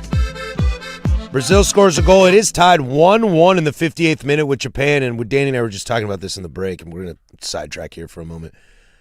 I'll allow it. Japan has started to look at the crest on the jersey. With a lot of stars. With a lot of stars, and they shouldn't be because they have been playing the best in this game. They have been the better team except for the last maybe 10 minutes or so. Vinny should have had that goal there. But yes, Japan right now is looking at the stars and that Brazil crest, and the crowd is now pro-Brazil in this game. They have woken up. They are turned up right now. The giant is here, and buddy, look, the Canada-South Africa game yesterday was till it wasn't. He megged him on that too. Yeah, that game was pretty boring until it wasn't. Nice goal from Canada to get their fade in. Ooh, that's a beautiful hand on that ball. This is the start of today's round of 32. Is this game right now? And we get what? We did say this game was going to be electric. And then Germany, Paraguay. Okay, I expect Germany to handle business at 1:30 tonight. At 6 is Netherlands, Morocco, baby. That's the game of the round of 32. Yeah, get turned Not up. just today. That's the game of the round of 32. I'm gonna call my shot on that one. That one's gonna be the 5-4 game. Oh yeah, we haven't gotten it yet. We got close. I think that's the end of the game. I think we're gonna get goals like crazy in that one. Oh, sexy. I think that one's gonna get nuts. Stop talking dirty to me, Danny. Can the Dutch be what we think they can be? Woo, baby. Can they be what we think they can be? Yeah, Japan's had some chances here, and they have just peed down their leg. And it's like, oh no, guys, what are we doing? A little more than 30 minutes left in this game. Absolutely fascinating. Well, Danny, I asked the question: if not Jaylen Brown, then what do you do? You're the GM. You put the hat on. If it's not Jaylen Brown, you take a run at Trey Murphy. I think obviously. But outside of Trey Murphy, I don't know the answer. I tried to look ahead at some future NBA free agents or guys like on the last years of their deal. It's not pretty out there. No, and most of the guys you want, the big splash, quote unquote, are all kind of locked up. which is fine. I think if you're Portland, you'd actually prefer that. Bradley Beal will be available. Yeah, I'm good. Look, the guy that I think fits them the best is probably one of the hardest to pry out of the non-superstars. It's Lowry. Helps her rebounding, doesn't need the ball, 7 foot tall, shoots the crap out of the ball. I don't think he's available. I don't think you can get him. And is Lowry going to come off the bench? No, you start him. No, you'd start him at the 4. You start Denny or him is your quasi 4. Like that's the thing about Lowry is he can play 3, 4, 5. Like because he's 7 foot tall. Like he's played the 3 of the large majority of his time. Playing in Utah, he will be playing the 3 alongside Jaren Jackson Jr. and Walker Kessler. Like he's 7 foot tall, and that was the whole point to get Triple J was to let him slide over. Well, not even just that. It's just like you get what they paid for Jaren Jackson Jr., especially after the new lottery rules. Like it was nothing. They got Jaren for nothing. I think a side note on that. I know we've been teasing him all day. The Miles Bridges story. I believe that's now every player picked in the 2018 draft has been traded. The first round? First round, yeah, has been traded. It's probably there. It's crazy, but no. What a rough draft. I think there's a lot of good players in it. It's just, fits. Player mobility and all those things that come along with it. Also, where did Bridges go to college at? I don't know where Miles Bridges Michigan went. State. Oh. Where did Matt Ishbia play college basketball at? Well, that would be Michigan State. Oh, weird. Are they going to build we're totally tangenting here. Are they going to build the most hated roster in NBA in Phoenix? I mean, no, because that was Golden State. No, but I'm talking about guys that you just don't want to root for outside of Book. But the thing is, like, outside of Bridges is just he's really, Miles has got some baggage that's not very pretty baggage. Oh no, it's all god awful baggage. Yes. I think he's a pretty terrible human. But they got rid of Grayson Allen in the deal, so they swapped one dirt bag for another. I can't believe that Charlotte's like, ooh, upgrade Grayson Allen. But his dirt baggery is just being dirty. Well, they got Brooks still, don't they? Yeah, it's God. They do have Nobody Dylan. likes that. Yeah, that is a super hateable Yeah. wing duo. Dylan and Bridges. Yeah. Oh, that team's gonna lead the league in techs. I know, and it's too bad Ishbia won't do it because that's a guy you could go after, Devin Booker. I don't know how he fits on this team, but I'd take him. Again, very good player, but he doesn't solve the problems. He solves some of the shooting problems. Sure, but like doesn't really, again, on ball. That's what I'm thinking more of like, again, Catch and shoot. You're looking for off-ball. a catch and shoot wing. Tyler Hero's available. Not even just catch and shoot. I want a guy that can attack a second side. And Murphy's not the best second side attacker. I'm looking for somebody. I'm looking, again, a guy like Lowry who moves incredibly well without the ball. I'm looking at Jabari Smith Jr., who I still have some faith in to be able to develop a little bit. But his defense versatility being 6'10", like those are the kind of Jaden McDaniels is another guy that I like. Scotty Barnes becomes available. Yeah, I don't. I'm not in it. Donovan, Sign me up. Donovan Mitchell becomes available. I think Scotty Barnes is the best true wing that is in the league right now. I'm not a Barnes guy. Miles Turner becomes available. I mean, he is available. What is it about Scotty Barnes that you're not in on? He does everything well defensively. He can get you the buckets. He's doing what OG's has been doing at I'd say a much more aggressive pace at the downhill. There's more stuff to it. We'll stay with that. There's the Barnes not my Huckleberry. And he's a goofball. Not even just that. He is a very lovable goofball. I'll push back on the lovable a little bit. But I'm looking at more of the tweener forwards. Paolo Banchero. No, I don't do Seattle crazy. Not only that, like Denny kind of fills that role, and that's the thing is like it's a small swath of player. Aaron Gordon. Yes. And the Blazers have checked in on him. Chet Holmgren. Yes. Jalen Williams. Yes.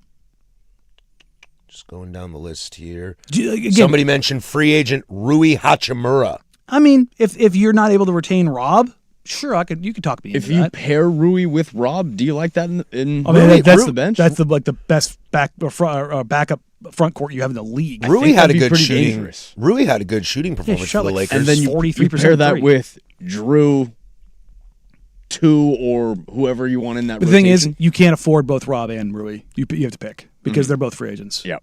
And you just don't have the cap space to do it. But like, Kyrie Irving. no.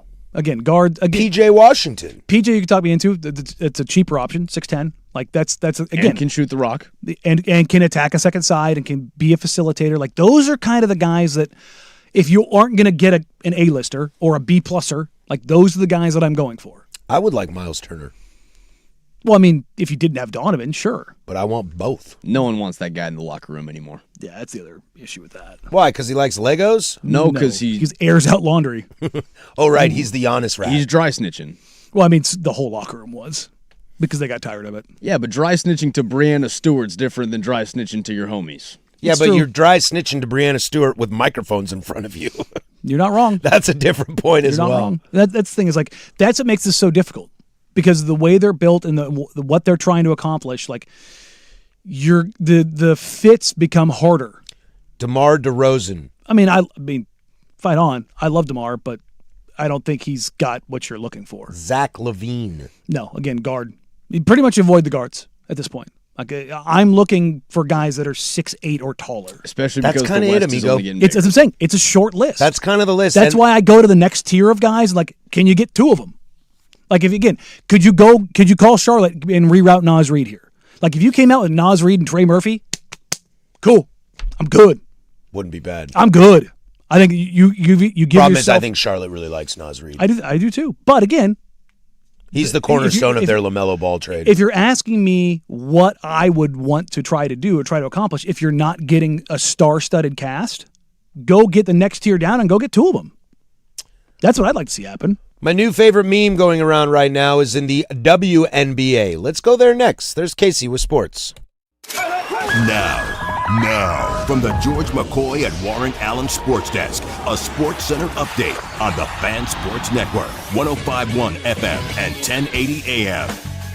First on the Fan, your Portland Fire made history last night as they competed in the longest game in WNBA history with 4 overtimes. The only other 4 overtime game in WNBA history was back in 2001 when the Mystics took down the Seattle Storm. 8 players played 45-plus minutes in last night's contest as the Fire ultimately fell to the Washington Mystics at the buzzer, as the final score in that one was 124 to 123. Fire have a few days off, but are back in action for an Independence Day match this Saturday against the Seattle Storm. Some NBA news for you out of a federal indictment released on Monday as former NBA players Malik Beasley, Ed Davis, and an NBA agent are among 6 defendants indicted on charges related to an alleged sports betting scheme. Davis and the co-defendants were arrested on Monday, and Steve Haney, Beasley's attorney, said that they have coordinated a voluntary surrender for this week. Some more NBA news for you, as Andrew Wiggins intends to sign a 3-year, $64 million deal with the Miami Heat to stay with the franchise. Wiggins' deal comes with a player option in the 3rd season, as Wiggins will serve a key starter role alongside Giannis. Over to the World Cup, as the round of 32 has begun. Canada kicked off the knockout stage last night as they defeated South Africa 1-0 in the 92nd minute. Today we have 3 round of 32 matches for you, as Brazil and Japan, they are in the 68th minute at the moment, tied up at 1 apiece. At 1:30, Germany and Paraguay will go head-to-head, and wrapping up our day of World Cup matches is the Netherlands, as they will face off against Morocco at 6 p.m. And for more sports scores and stories in 30 minutes, I'm Casey Smith from the George McCoy at Warren Allen Sports Desk. Hurt, missing work? Insurance companies acting like jerks? Don't call your mom. Call George McCoy at warrenallen.com. Sports Saturday with Joe Fisher and Rashad Taylor.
We'll give you a little palate cleanser here. We'll swing back around to Jaylen Brown here in the big nooner.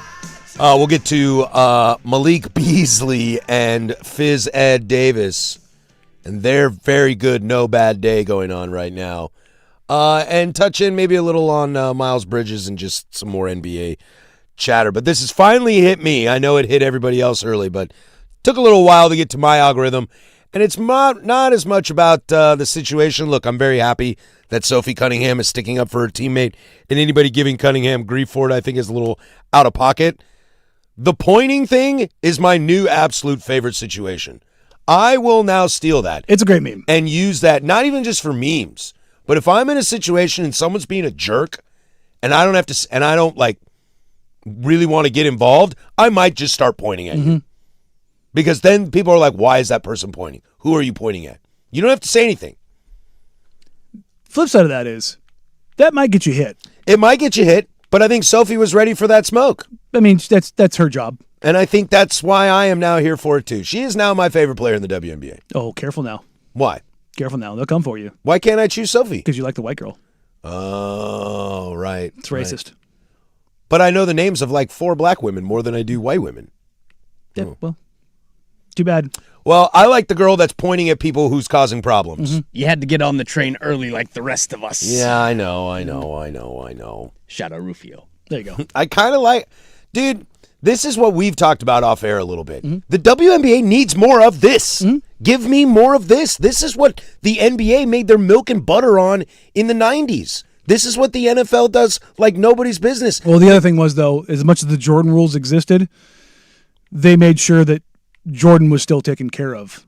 Totally. Why was Sophie pointing?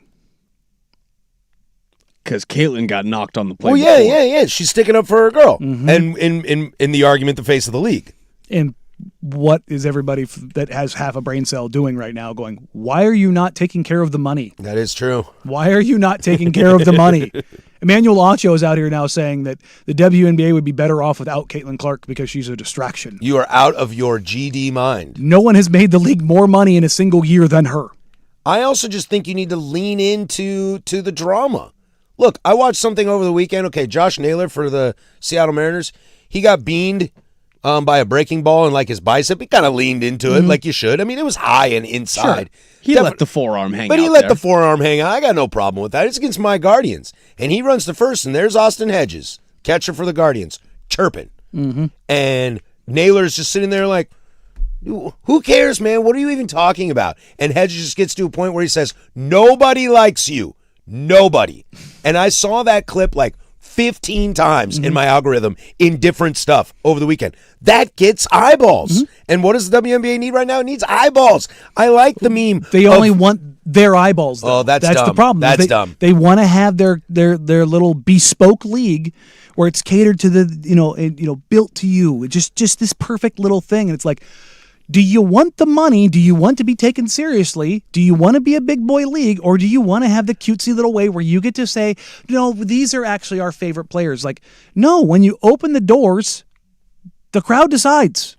It's like Gladiator, man. It's thumbs up, thumbs down. It's like, you can sit here and say, Asia Wilson is the best player in the league, and I'm not going to disagree with you. But guess what? Shaq was the best player in the league for a little while. No one cared. I am no longer using the Leonardo DiCaprio pointing meme. It is now from here on out and forever. Just Sophie Cunningham Yeah. as the Leo pointing meme. It works great. She had one of her touching the finger of God in that famous painting. Like, that's amazing. The Michelangelo. Is that Michelangelo? Is that Sistine Chapel? Sistine Chapel. Okay. That's the Sistine Chapel. I couldn't remember what it's called. It's God and David, I believe is what it's called. I just couldn't remember what it was called. But, like, that's her. And she's touching the finger of God. Like, let's lean into this. It's great. The That's my creation new of wallpaper. Adam is what it is. That's my new wallpaper. In fact, in the commercial break, I'm going to find it and make it my wallpaper on my work computer. There you go. I've never changed the wallpaper on my work computer. I just realized I've never done that either. It's like, nope. Are we allowed to? Sure, it's your login. every time you update it, it's just going to reset. Well, Luke did mine in the production booth. He changed mine. Seattle? No, No. it's you. No. Is it? Yeah, from like 10 years ago. Perfect. Love A that. little bit of a chunk, bud. Probably. It's the flannel. It's the flannel It's photo. the It's flannel, one of my dude. favorite. You look pictures. you look like Dan Connor from Roseanne, It's a cross between Dan Connor and Al Borland. and a little bit of the dad from Dinosaurs. Yep. God, I love that show. I probably had the same look on my face with the big guys. You do, dude. You can't unsee it. Perfect. You can't unsee it. Look, I know I've got a memeable face, especially then. I wish that these desktops on the computer would go to everybody. So then when when Isaac comes in at 3:00 and sits in my seat, he just sees Sophie Cunningham touching Pointing. touching God. Touching dog. I meant to say God. Yeah. No, it's I mean, this is the WNBA though. They don't want to lean into anything. I don't understand that. Like, I mean, rhetorically, I'm listening to what you're saying, but I don't understand about these businesses that have been crying for forever They for the want exposure. it their way. But you can't have it your way. No. This ain't Burger King. Do you think the NBA loves that all we talk about in the NBA? Do you know that we have talked maybe 2% of basketball today? And that's mostly you. Well, it's also talking to me stats and fit. It's also off season, which no, I understand that, but they do this in the middle of the NBA finals. You know, they're like, coming up tonight, will Giannis get traded? Also, game 1 of the NBA finals. that's their own fault because they're dumb. But it's like the league wouldn't want that, but they have to lean into it at this point because that's what they've become. Well, that's because that's what they pushed out there. And again, the second that Giannis got traded, what was the conversation? Who's Is next? Anthony Edwards the next domino to fall? Who's next? I mean, they're already starting with Ann Edwards. Yeah, I'll tell you what. So you could have Tamani Kamara and a bunch of draft picks for Ann Edwards. I'll do that. 2 former Georgia Bulldogs being swapped for each other. I'll do that in a heartbeat. Sure. What? Are you gonna poo-poo that? No, I said sure. Okay. Like, yeah. Like, you can have it all. Like, well, you can have it all. You said no guards. I'm like, yeah. Well, this one's 24 in its prime, is the top 7, 8 player in the league. You can have it all. Whatever you want. Also, Ant shoots the crap out of the ball. Heck yeah, he does. There's a difference. Do we have other players in the WNBA like Sophie Cunningham? Casey, you're my WNBA guy. I mean, different levels. Well, I want to power rank the Sophie Cunninghams. I mean, you've got Natasha Cloud. You've got what's her name? I'm totally now, blanking on her name. is she just like an enforcer like Sophie? No, she's is? good, but she's got some nasty to her. I think there's a lot of players with nasty that still play roles. Sophie's just kind of nasty. She's a goon. She doesn't necessarily. Natasha's got a nice smile. She is fun. A seventh woman off the bench. Kind of just out there to be the beef stew. Yeah, I that's probably as much as Beef Stew is crazy, he's also good. He is good. Again, that's what Sophie Cunningham's good. I'd push back a little bit on good. She's better than average. I'll go down that pipe, but she knows her role. Like, that's the thing, is like knowing your role matters. Like that genuinely, whether it's WNBA, NBA, college basketball, like knowing your role matters. She knows what she's getting paid to go out there and do. So, and she'll stick a hip out, a knee out on the next screen. So I appreciate that. She's a 10 and average 10-3 and 2 stocks a game. Yeah, she's again good-ish. Natasha Cloud is now my second favorite player in the WNBA. There you go. She's got some spice to her. There's a couple out there that are dirty though, like dirty. No, dirty. I don't want dirty. No. I don't want dirty. There's some knees that have been stuck out in like pretty bad ways. But I want calling out. I like calling out. Oh yeah, no. There's definitely some that are out there that they want the smoke. I'm about that. Again, I think if you're the league, that's what you want. Well, I think you also you start to cross-pollinate in different other demographics.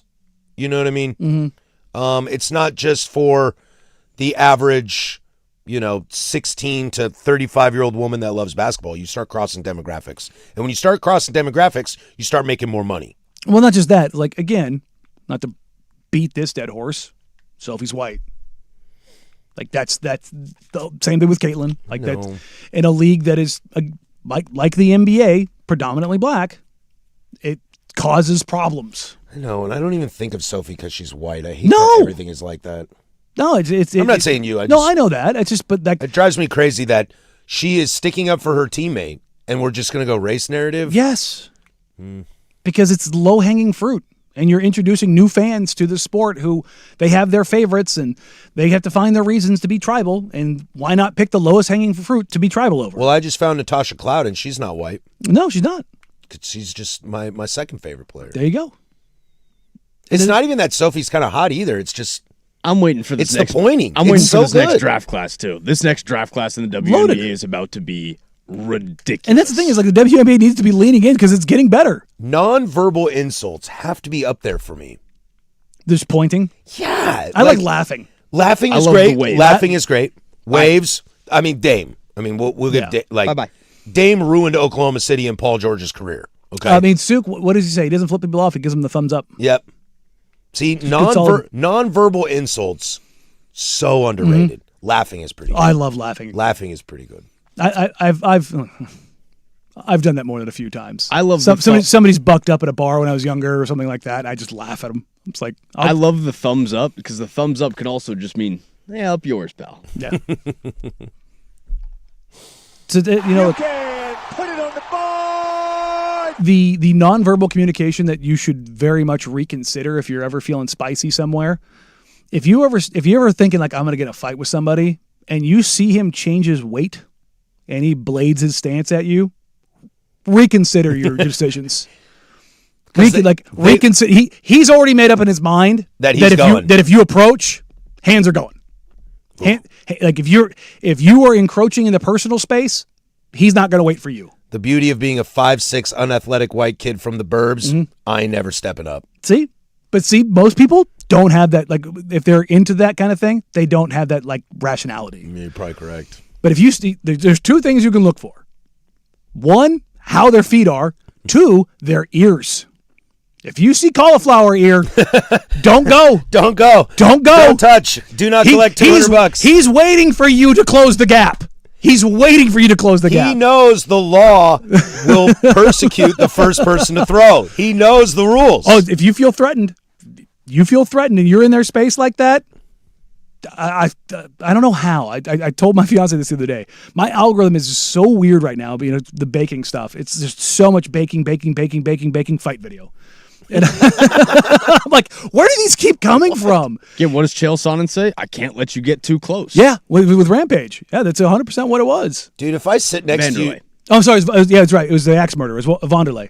No, go ahead. I was going to say, if I sit next to you long enough and you keep talking about baking, it's going to change my algorithm. Dude, my phone is listening. It's listening. My phone is listening to you right now. It's so crazy. But like, there was a video where a guy was talking spicy, and the dude, his ears looked like they had just been boiled.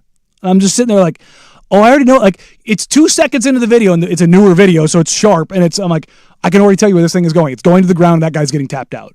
Guy gets within swinging distance, raises a fist. Guy shoots a single leg, takes him down, wraps his leg up, and just snap.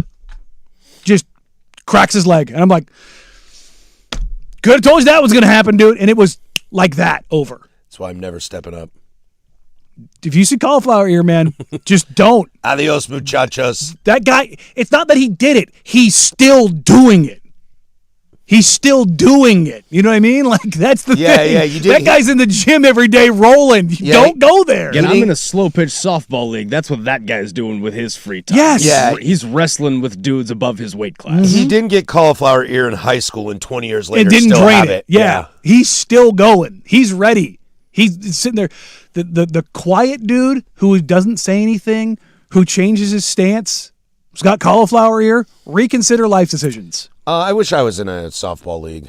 Oh, God, I wish we had a softball team. Nobody ever asks me, and I'm starting to think it's a me thing. Nah, we had one here years ago. I think it was right before I got here, right before COVID. I think it was the last time they had one. Dusty and I talked about it, but, you know. Yeah. I'd love to do that. It'd be fun. Web Gems is next. Everybody's favorite. 105.1 The Fan. The biggest.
Everybody's favorite web gems. Do it every single day at 11:45. Coming up next in the Big Nooner, we'll get back into some Jaylen Brown discussions.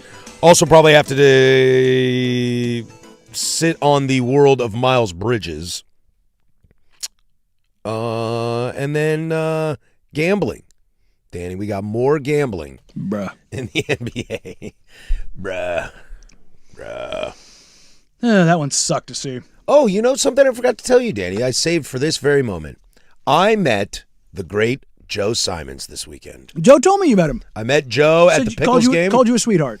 Joe is a very, very nice guy. I expected that. What you see on TV is Joe Simons in real life. That is Joe. I had a good time with Joe and Jeremiah at the Pickles game. Me and the fam, we all went out there. They had me throw the first pitch again. He said you got it over the plate. I got it over the plate. Way redemp. Okay. Huge redemption. Well, you texted me. You were throwing the first pitch. And I was like, Peter? You're like, oh God. more of like a 12-5 curveball. Okay. If that makes sense. Okay. So not quite your full all the way down. Not a full lob, but No. okay. But I made the decision to not warm up. Didn't have the spin for a 12-6, so it's 12-5. 12-5, yeah, just kind of there at the end. Tucked in. Yeah, Joe and I last time we warmed up, played catch for a little bit, and then I threw mine in the dirt. This time I was like, we're just going soft. Just raw dogged it, huh? We're gonna raw dog this bitch and see what happens. We're gonna need that case. We're gonna need that. Also, to give you an update, I have successfully found Sophie Cunningham in the creation of Adam with God, and it is now the desktop wallpaper of my wonderful. computer. Shout out AI. Shout out AI. It's fantastic. This thing looks so good. I'm so stoked about it. It is a great little what would you call that? A little AI image. Yeah, I would love to. It's done in like the painting style. I would love to do it on my personal laptop at home that I use all the time, but I would be concerned that my wife thinks I have it there because she's hot. Well, just explain it to her. Yeah, I think I'm I will. sure that'll go really well. I did explain the pointing thing, and we all laughed and had a good time. Okay. So maybe she's on board with that. There you go. Go down that path. See how it works for you. Real quick, World Cup's going on right now. We're in the 94th minute. Brazil 1-1 Japan. This game's got extra time written all over it. Japan had a little bit of momentum there, and all of a sudden Casemiro decided he was cramping up. Yeah, if you're Japan, I think you want to go for this because if you go to a shootout, you have to remember that I believe still technically Brazil's keeper is the number one keeper in the world in Alisson Becker. I mean, he's very good. Yeah, it's Brazil. So I don't know. And how many guys do you have taking PKs that are better than a lot of the Brazilian dudes? Yeah, like it's a short list. Last time I saw Gabriel take one in the Champions League final, right. that didn't go very well. He might want a little redemp on that bad boy. I don't know, man. But yeah, no. I was happy you get to go out to the Pickles game, go out, throw that first pitch, and have a little bit of fun. You know, I think we're gonna try to go with the one that we have. Yeah. My wife can't go, so I am solo dolo for that. So let's get lit, fam. Yeah, I think we're gonna try to go, but we've got turns out a lot of commitments between now and August 23rd. The only thing that's tough for me is, dude, I love Walker Stadium, Lentz Park. That area is so awesome. That is a far drive for me. Really? Salmon Creek to Clackamas, basically. It's not. Dude, it's damn near Clackamas. If you're looking at just 205 exits, pretty damn close, man. No, it's not as far as Clackamas. Yeah. No, I know it's not. I mean, Johnson Creek? It's an hour drive for me. Oh, from Wilsonville? Yeah. Yeah, you're going a weird way. At least I gotta go pretty much the length of 205 to get there. And I'm just 205. Yeah. I just jump on 205. Yeah. So go to a Pickles game. Go to a Pickles game. Walker Stadium rules, dude. Shout out Jeremiah too. He was awesome as well. Yeah, I'll be with Joe on Sunday. He's getting married. It was Grateful Dead night there, and I had a grilled cheese sandwich, and I was very stoked. Was the presentation of the night good? Yeah. A lot of Dead songs. If you're driving a dump truck right now, honk your horn. Did you? Brazil just scored. Did you get the opportunity to put a chair above your head and shout pickles, pickles, pickles? No, there were no home runs. Dude, the game was actually kind of lame. Oh, was it? Yeah, kind of a not very fun game. No home runs. That's rare. But I was in the bleachers too, so I didn't have a chair. Yeah. Brazil just scored a goal. They are up 2-1. That might be it for the Blue Samurai. We'll keep eyes on that. There's a minute left in stoppage time, maybe two. Big Nooner is next. If you're a Blazer fan, would you be interested in Jaylen Brown? That's next. 105.1 The Fan. This is the International Soccer Report, brought to you by Gold PDX on the corner of Southeast Hawthorne and 18th Avenue. Food, spirits, football. Now this would be a lovely time to score a goal if you're Canadian. Schaffelberg, play by Ocon, on the strike from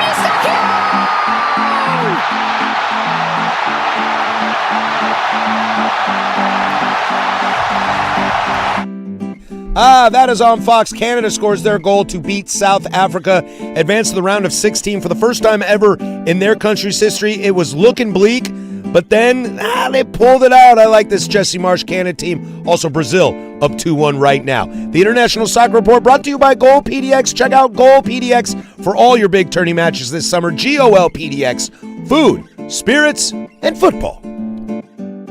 Sponsored by BetMGM. Own your moment. Make it legendary. Please gamble responsibly. Gambling problem? Call 1-800-GAMBLER. Pat Boyle here to help you beat the books with Westwood One Sports. Netherlands and Morocco square off in the round of 32 in a game that has extra time written all over it. The Dutch are the favorites here, but Morocco earning it.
From the George McCoy and Warren Allen Sports Desk, a Sports Center update on the Fan Sports Network, 105.1 FM and 1080 AM.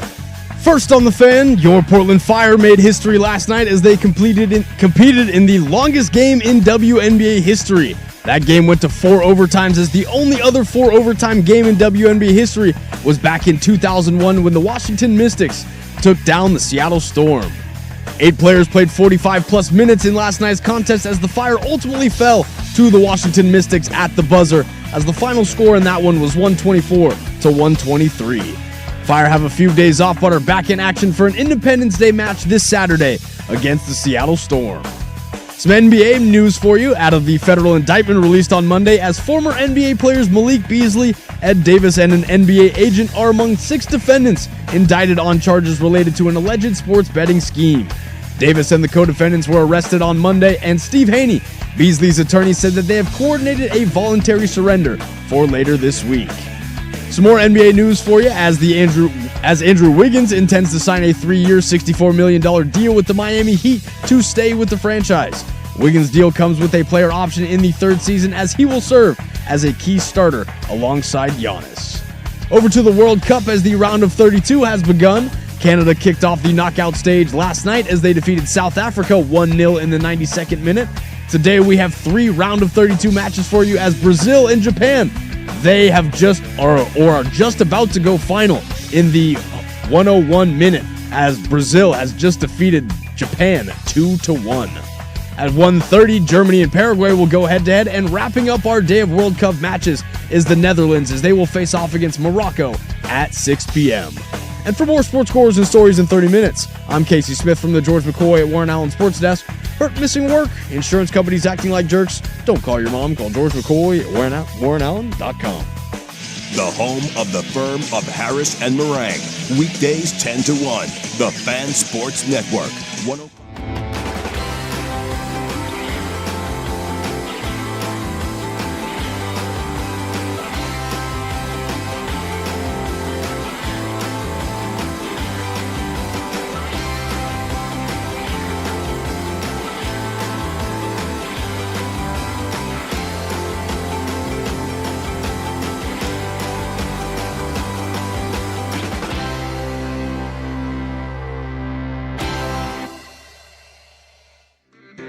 Two down, one to go here. The firm of Harris and Marang. We do this bad boy every single Monday through Friday from 10 a.m. to 1 p.m. Thank you for being a part of our day. We are stoked to be a part of your day. I truly mean that from the bottom of my heart. Let's get back into some NBA stuff. But after us, you know the drill. We'll send it over to a bonus hour of Happy Hour with Luke Anderson. Then it's prime time from 3 to 7. That's 13 hours. It starts with Dirt and Sprague at 6 a.m.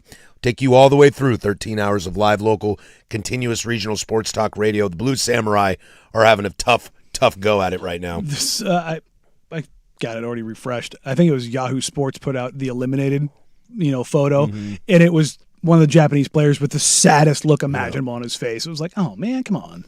It's brutal, man. Like you're telling me USA gets Bosnia-Herzegovina in the first round. And Brazil gets Japan? And you went up. It's kind of like, damn. You went up on Brazil. Yeah. Like Japan played a lot of this game better than Brazil. Oh, no, sorry. Brazil scored first. Never mind.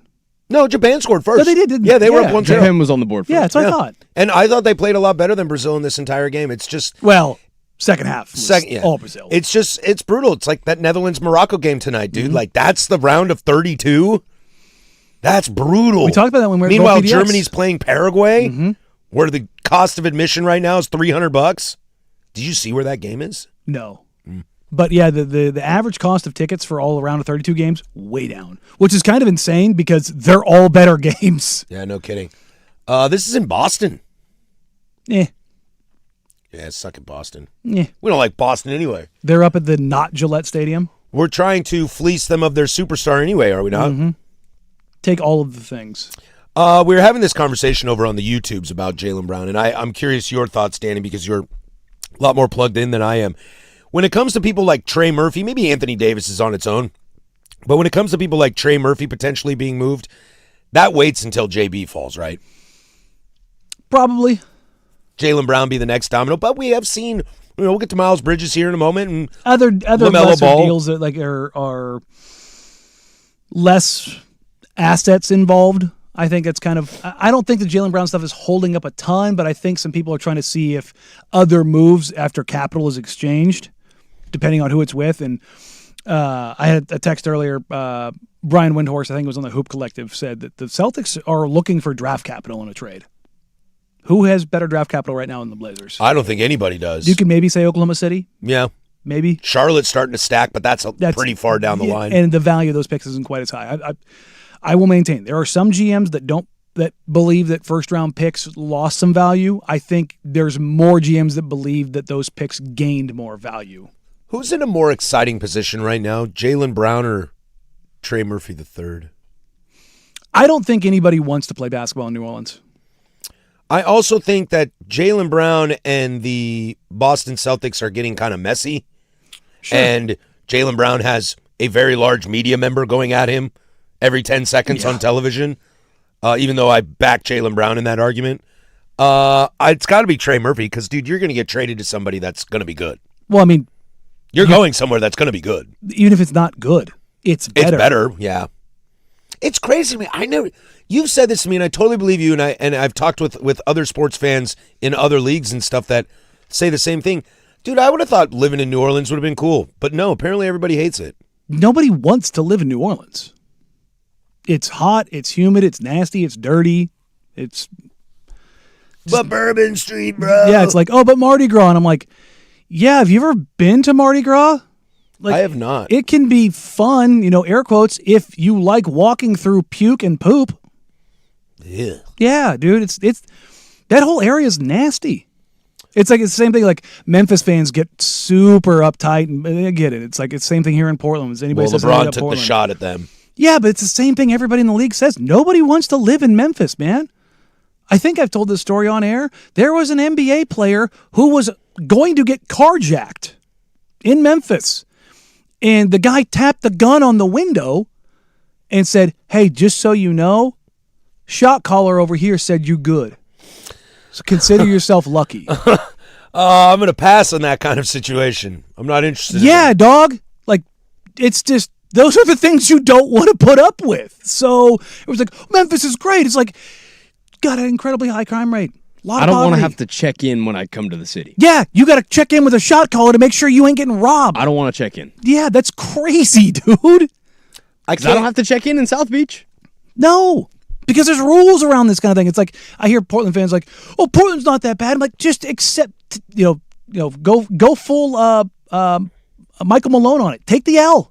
Like, yeah, there are things about Portland that NBA players and rich people don't like. The economy blows. It's incredibly white. Like, it's like the tax rate's through the roof. It's like those are things that are very true.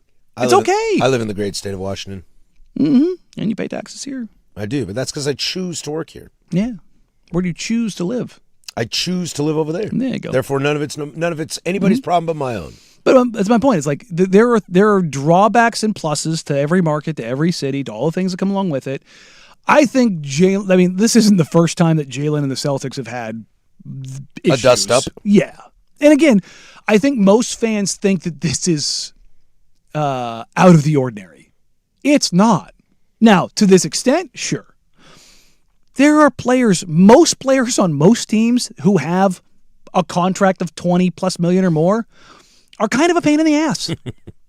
There's a lot of ego. There's a lot because it's life-changing money. And so anytime there's things that threaten those things, reputation, pecking order, again, you don't get here without having ego.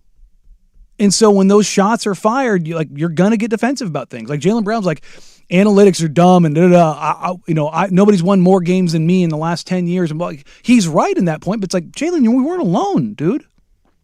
You weren't alone. Derek White, you had Al Horford, you had Kristaps Porzingis, you had Marcus Smart. Like, you had a lot of help, bro.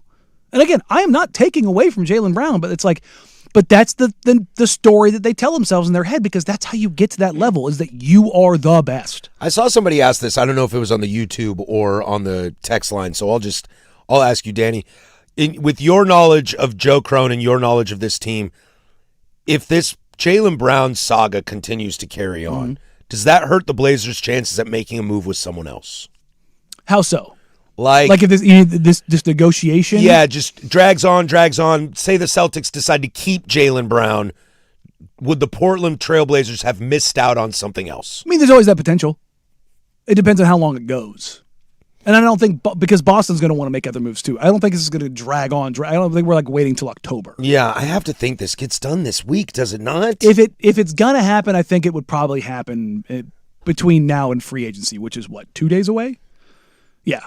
Because then you're really trying to shape your roster. Well, here's the thing. A lot of those deals are already decided. Oh, yeah. Collusion. Tampering. Legal tampering. Yeah, but it's not legal tampering. It's with your own guys. Our former producer's favorite term, legal tampering. Yes, but it's just one of those things where, a lot of those things are back-channeled, and those things that come out of that. The wild card in all of this, and I started to talk about this in the first hour, but I didn't get to it. Joe Cronin operates quietly. Tom Dundon doesn't. He doesn't. No, he does not.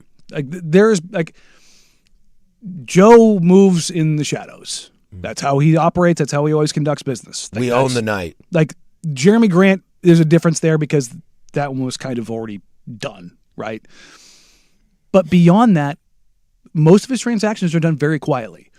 There's just been a lot of, I was talking to somebody the other day, and I said, they were asking me about what I said on Twitter. And like, where did you hear this? I'm like, that's the thing is like, I heard it from sources that typically wouldn't have that kind of information from the Blazers. And without asking directly, I was like, why do you think it's more? And every single one of them replied with Dundon. Every single one of them replied with Dundon. So he's kind of the elephant that kind of goes through and stomps everything down and shakes some things up, which can be good, but it goes diametrically opposed to how Joe Cronin has operated. So that's why I don't necessarily know what to believe and what not to believe. But when those people are telling me the people that I was talking to, I trust them. Those guys, the intel they've given me over the years has been nails. Would Jaylen Brown be a headache here? Yes. But I think it's just because of who he is. I don't, again, do you think there's sliding levels of headaches. Do you think I could be one of the guys sitting in the background of his Twitch stream? Probably. I'm like a dumpy looking white boy. Nah, you need one. Got to cater to audiences. But like, I'll definitely carry water for Jaylen Brown too. I'll play the racially ambiguous role. There you go. Yeah, there you go. There's always one of those too. And Casey and I will carry water for Jaylen Brown. There you go. It's good. It's a good spot for you. Like, here's the thing. There's a sliding scale for how good you are, for how much stuff you can put up with. Jaylen said some pretty stupid stuff over the years. Sure. Like, but I also think some people are going at Jaylen Brown for inappropriate reasons. For sure. And looking at you screaming, "A." You're always going to have that stuff when you're out there. But do I think Jaylen is like hugely problematic? No. Do I think he's different? Fickle? Fickle's a great word. Yeah. Is he fickle? Yeah, I can be fickle. Totally fine. As long as, like, again, if you're talking about trading him into this team and you've got Dame and you've got Drew and you've got those kind of guys and Denny around him. Might put a lot of it to bed. Yeah, I think you and again, those guys are strong personalities without being overbearing. Well, we'll keep you updated on this Jaylen Brown situation and see what happens throughout the week. Obviously, we are waiting with bated breath. I can't wait to find out what happens. But let's stick in the association. Something a little adjacent to this. Some other guys are being moved. Let's walk through the value of this. I want to talk about the Hornets for a minute too, Danny. But then also let's talk about Marcus Smart and Rui Hachimura and LeBron James. And do any of these players have a potential future in Portland? We'll go there next. That's Danny and I'm Patrick. 105.1 The Fan and The Fan Sports Network.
Been a hell of an NBA game, NBA day today here on the Firm, but that's all right. We like it that way.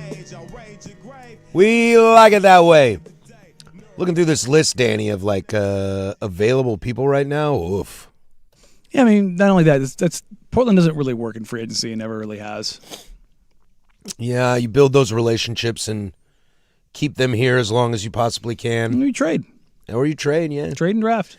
Let's see, some news and notes here. DeAndre Ayton is picking up his player option, about 8.5, I believe, to stay in L.A. They are disappointed he did that. Bradley Beal did not pick up his 5.5 in the Clippers. They are happy about that. Oh, I mean, just quick text. Sounds like he might be going to Miami. So, oh, dude, y'all have fun. Bradley Beal, Anthony Simons, Bam, and Giannis. I don't think Ant is going to sign there for a vet minimum. He ain't worth that. I'm worth more than that. I'd be pretty surprised if that was the case. I heard Bogdanovich is probably going to go back to the Clippers. Yeah, and the interesting one is the Kings appear to have just traded Devin Carter in a second-round pick to the Hawks for nothing to clear cap space. And the Hawks becoming quickly up the board of how they finish in the Eastern Conference next year. I like Boy, Devin that's a cool team. Yeah, I like Devin Carter.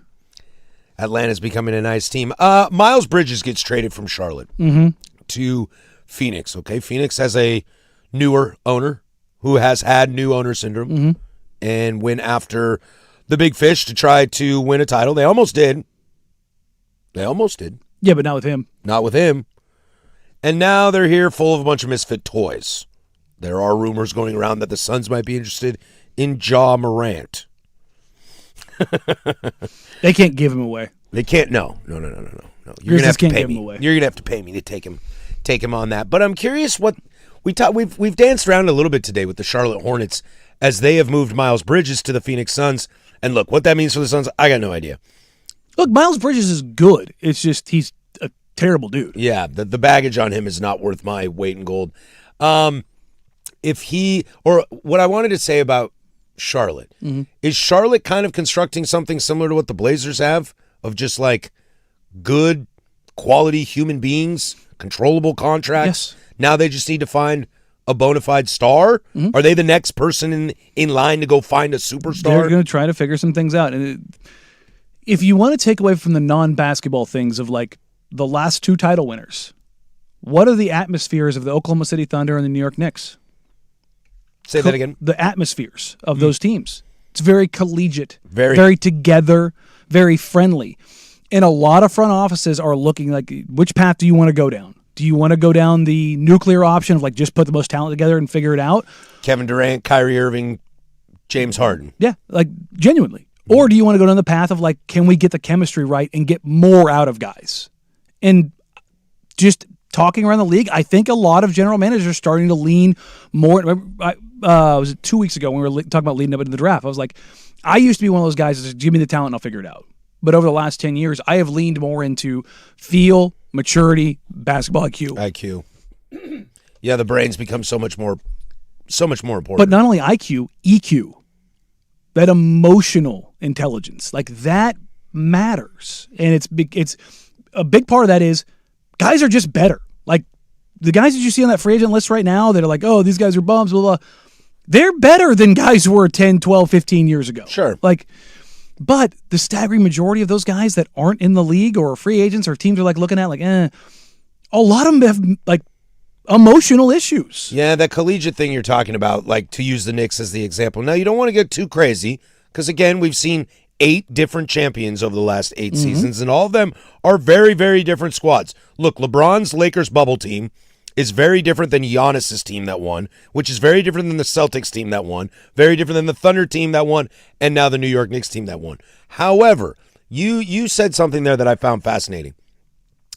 The collegiate vibe that gets a little extra out of guys. Who is the most extra that shouldn't be in the NBA? It's Josh Hart.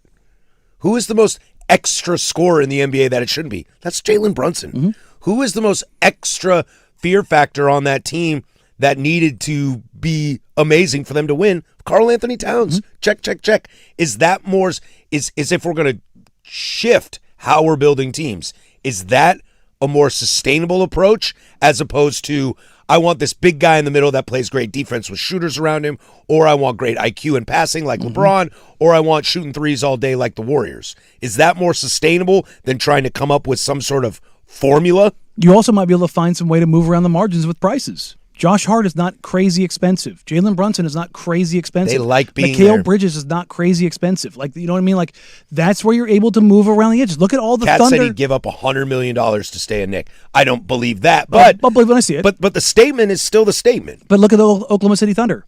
J-Dub and Chet didn't get super full every dollar on the table. Be there. And to kind of come back to the Dundon, not to be negative, but like, if you take care of guys and guys love your organization, they might go against their better judgment of taking every penny that's on the table.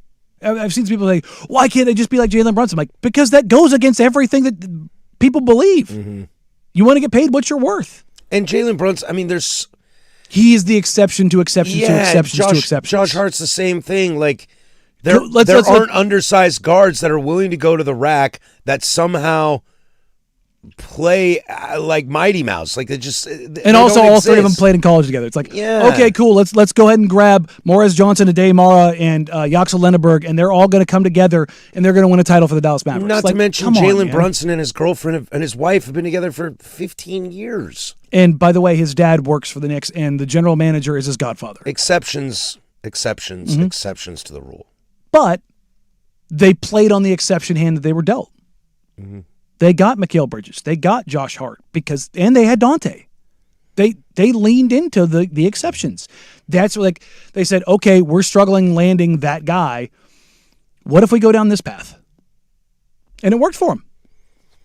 Now, in the long run, I think the Spurs approach of just get the best player and figure it out works out more often. Well, 2 out of 3 of them has guaranteed that not only did they get the best player, but they also hit with IQ and EQ. Steph Castle, there's a little EQ. IQ great. IQ great. There's a little EQ that kind of was exposed a little bit in the playoffs. A little bit more maturity there, which I think he'll get. Third year in the league. I'll give him a little grace period on that. Give him all that. Give him all the leeway in the world. But he is going to have to figure that out. For sure. But yeah, when you go down those paths as far as team building, the Blazers have, and I want to give Joe Cronin in that front office a ton of credit. They do not have issues in that locker room. They don't. It's a bunch of good dudes. It's a good place. Character has really mattered for them. It's a good place to be. I just want to win a title. For sure. It's great to win a title when you got a bunch of good dudes. Can you rock the boat a little bit and still win a title? Every team needs to have a little bit of crazy. Just a little bit of crazy. You know, Josh Hart's thumb is going in places it maybe shouldn't. You know what I mean? Like, he would get punched if I was Jalen Brown. I was Jalen Brunson. I'm just because that's my guy. Yeah. I'd hit him. I'm sure he has. Sure he has. But you know what I mean? Like, again, Josh isn't crazy. That is an exit only. Yeah. But I mean, Josh, he said it during the playoffs, that line of like, I will do anything to win. If that means I've got to be on the bench, I'll do it. He's one of like maybe 10 guys in the league who I actually believe when he says that. So like, again, exceptions. But you know what makes you know what's great about exceptions? When you have them, they're great. So I think that's what the Blazers are trying to hope for. Couple more guys were arrested this morning gambling on the NBA. We'll get to that, including a little bit of a local tie. That's a little bit of a Debbie Downer. We'll go there next, plus closing arguments to send you on your way. There's Casey over there with sports. Now, from the George McCoy and Warren Allen Sports Desk, a Sports Center update on the Fan Sports Network, 105.1 FM and 1080 AM. This Sports Center update is brought to you by A&E Plumbing, Heating, and Air, serving Portland, Southwest Washington, and the Gorge. Online at aneheatingandcooling.com. It's hard to stop a train. First on the Fan, your Portland Fire made history last night as they competed in the longest game in WNBA history with 4 overtimes. The only other 4 overtime game in WNBA history was back in 2001 when the Washington Mystics took down the Seattle Storm. 8 players played 45-plus minutes in last night's contest as the Fire ultimately fell to the Washington Mystics at the buzzer, as the final score in that one was 124-123. Fire have a few days off but are back in action for an Independence Day match this Saturday against the Seattle Storm. Some NBA news for you out of a federal indictment released on Monday, as former NBA players Malik Beasley and Ed Davis are among 6 defendants indicted on charges related to an alleged sports betting scheme. Davis and co-defendants were arrested Monday, and Steve Haney, Beasley's attorney said that they have coordinated a voluntary surrender for later this week. Some more NBA news for you, as Andrew Wiggins intends to sign a 3-year, $64 million deal to stay with the Miami Heat. Wiggins' deal comes with a player option in the third season, as he will serve as a key role alongside Giannis. Over to the World Cup, as the round of 32 has just begun. Canada kicked off the knockout stage as they defeated South Africa 1-0 in the 92nd minute last night. Today we have 3 round of 32 matches for you, as Brazil defeated Japan moments ago. At 1:30, Germany and Paraguay will go head-to-head, and wrapping up our day of World Cup matches is the Netherlands, as they will face off against Morocco at 6 p.m. And for more sports scores and stories in 30 minutes, I'm Lowercase from the George McCoy at Warren Allen Sports Desk. Hurt, missing work? Insurance companies acting like jerks? Don't call your mom. Call George McCoy at WarrenAllen.com. The Fan is live on YouTube and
Closing arguments coming up next to send you on your way.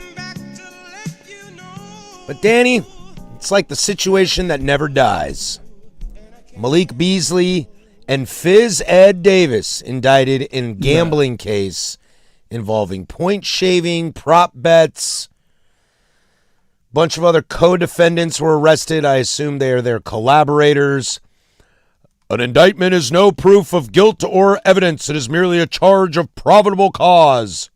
The investigation was a year and a half long, and we maintain Malik's innocence of all charges.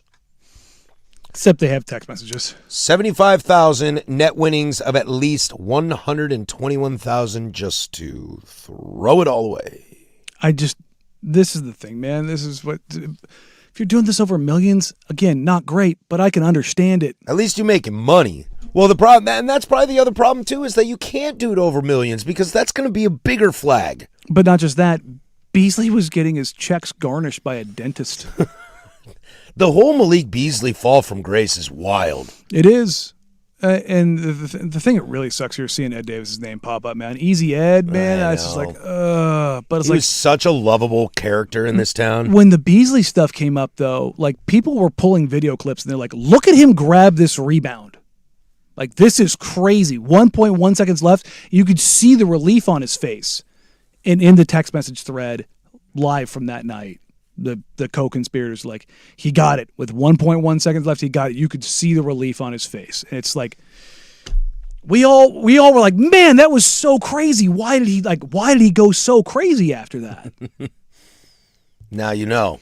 Ed Davis texted Malik Beasley, quote, "Only way you can beat Vegas is sports betting. We can make some good money." See, now that stinks too, because then that kind of tells me that Ed Davis walked him into this world. Let's see. This is the FBI Assistant Director in charge, James C. Barnacle Jr. said, as alleged, Malik Beasley allowed himself to be bought and altered his game time performance to line pockets of Ed Davis and his other co-conspirators. The FBI continues to dismantle fraudulent schemes that erode the integrity of any new institution, including our nation's professional sports leagues. And look, man, like I said, the casinos, gambling magnates, they aren't going to allow this. They have billions of dollars. They have the federal government. Who do they call? They ain't calling local PD. They're calling feds. Oh yeah, there's no reason to call local. You know what I mean? Like that's what I mean. Like you're gonna get the full force of law enforcement. Now, a lot of these stories have kind of been hanging around for a while. This, I feel, was starting to leak out a little bit before the Chauncey stuff, but kind of around the Terry Rozier stuff. Oh, I want to say. But again, how many guys do we need to see? Well, that was what I was going to. What my next question was going to be is, these cases are kind of starting to wrap up. The question is which new ones are under investigation right now that Ed we don't know about? We didn't know Ed was in this. So, but again, what I'm trying to say is this has been going on for a while. Well, they've known Ed is a part of this for a while. What comes out of the 31 defendants in the Billups, Rozier, Dante Jones case, like that? But I wonder what... Or excuse me, not Dante, Damon Jones. I wonder if there's any new cases. Well, that's what I'm saying. What comes out of that? Yeah. As in, who do they flip on? No. I mean, like, completely separate from those. I know, but that's what I'm saying is, you flip on somebody else who leads you down another path. I'm not talking about that they're related to that. Oh, gotcha. They give them somebody else. Hey, I got introduced to this guy who introduced me to this guy who introduced, like that's where this stuff goes. That's ultimately where this goes. Like the Jonte Porter, like it was this whole conspiratorial ring. Like one thing leads to another, leads to another, leads to another, leads to another, leads to another. And it's like, oh boy. And that's what the whole Brendan Sorsby thing. When I said it was like we want to see, we want to know where it's at. I'm like, you don't. You don't. You say that, but you don't. And I'm not against it. But when all of a sudden your guy gets implicated in it, you're sitting there going, oh, man, come on, dude. I know. And if you're the NBA, you're just trying to get away from this. You're trying so hard to get away from this. And it just feels like something keeps popping up each time. The second you think you're kind of moving away and everybody goes, okay, this is an isolated incident, or okay, these people are in jail and they're going to get the book thrown at them, and this doesn't happen all the time. Then all of a sudden this story comes out today that we knew Malik Beasley was in trouble. But to your point, we didn't know Ed Davis was a part of it.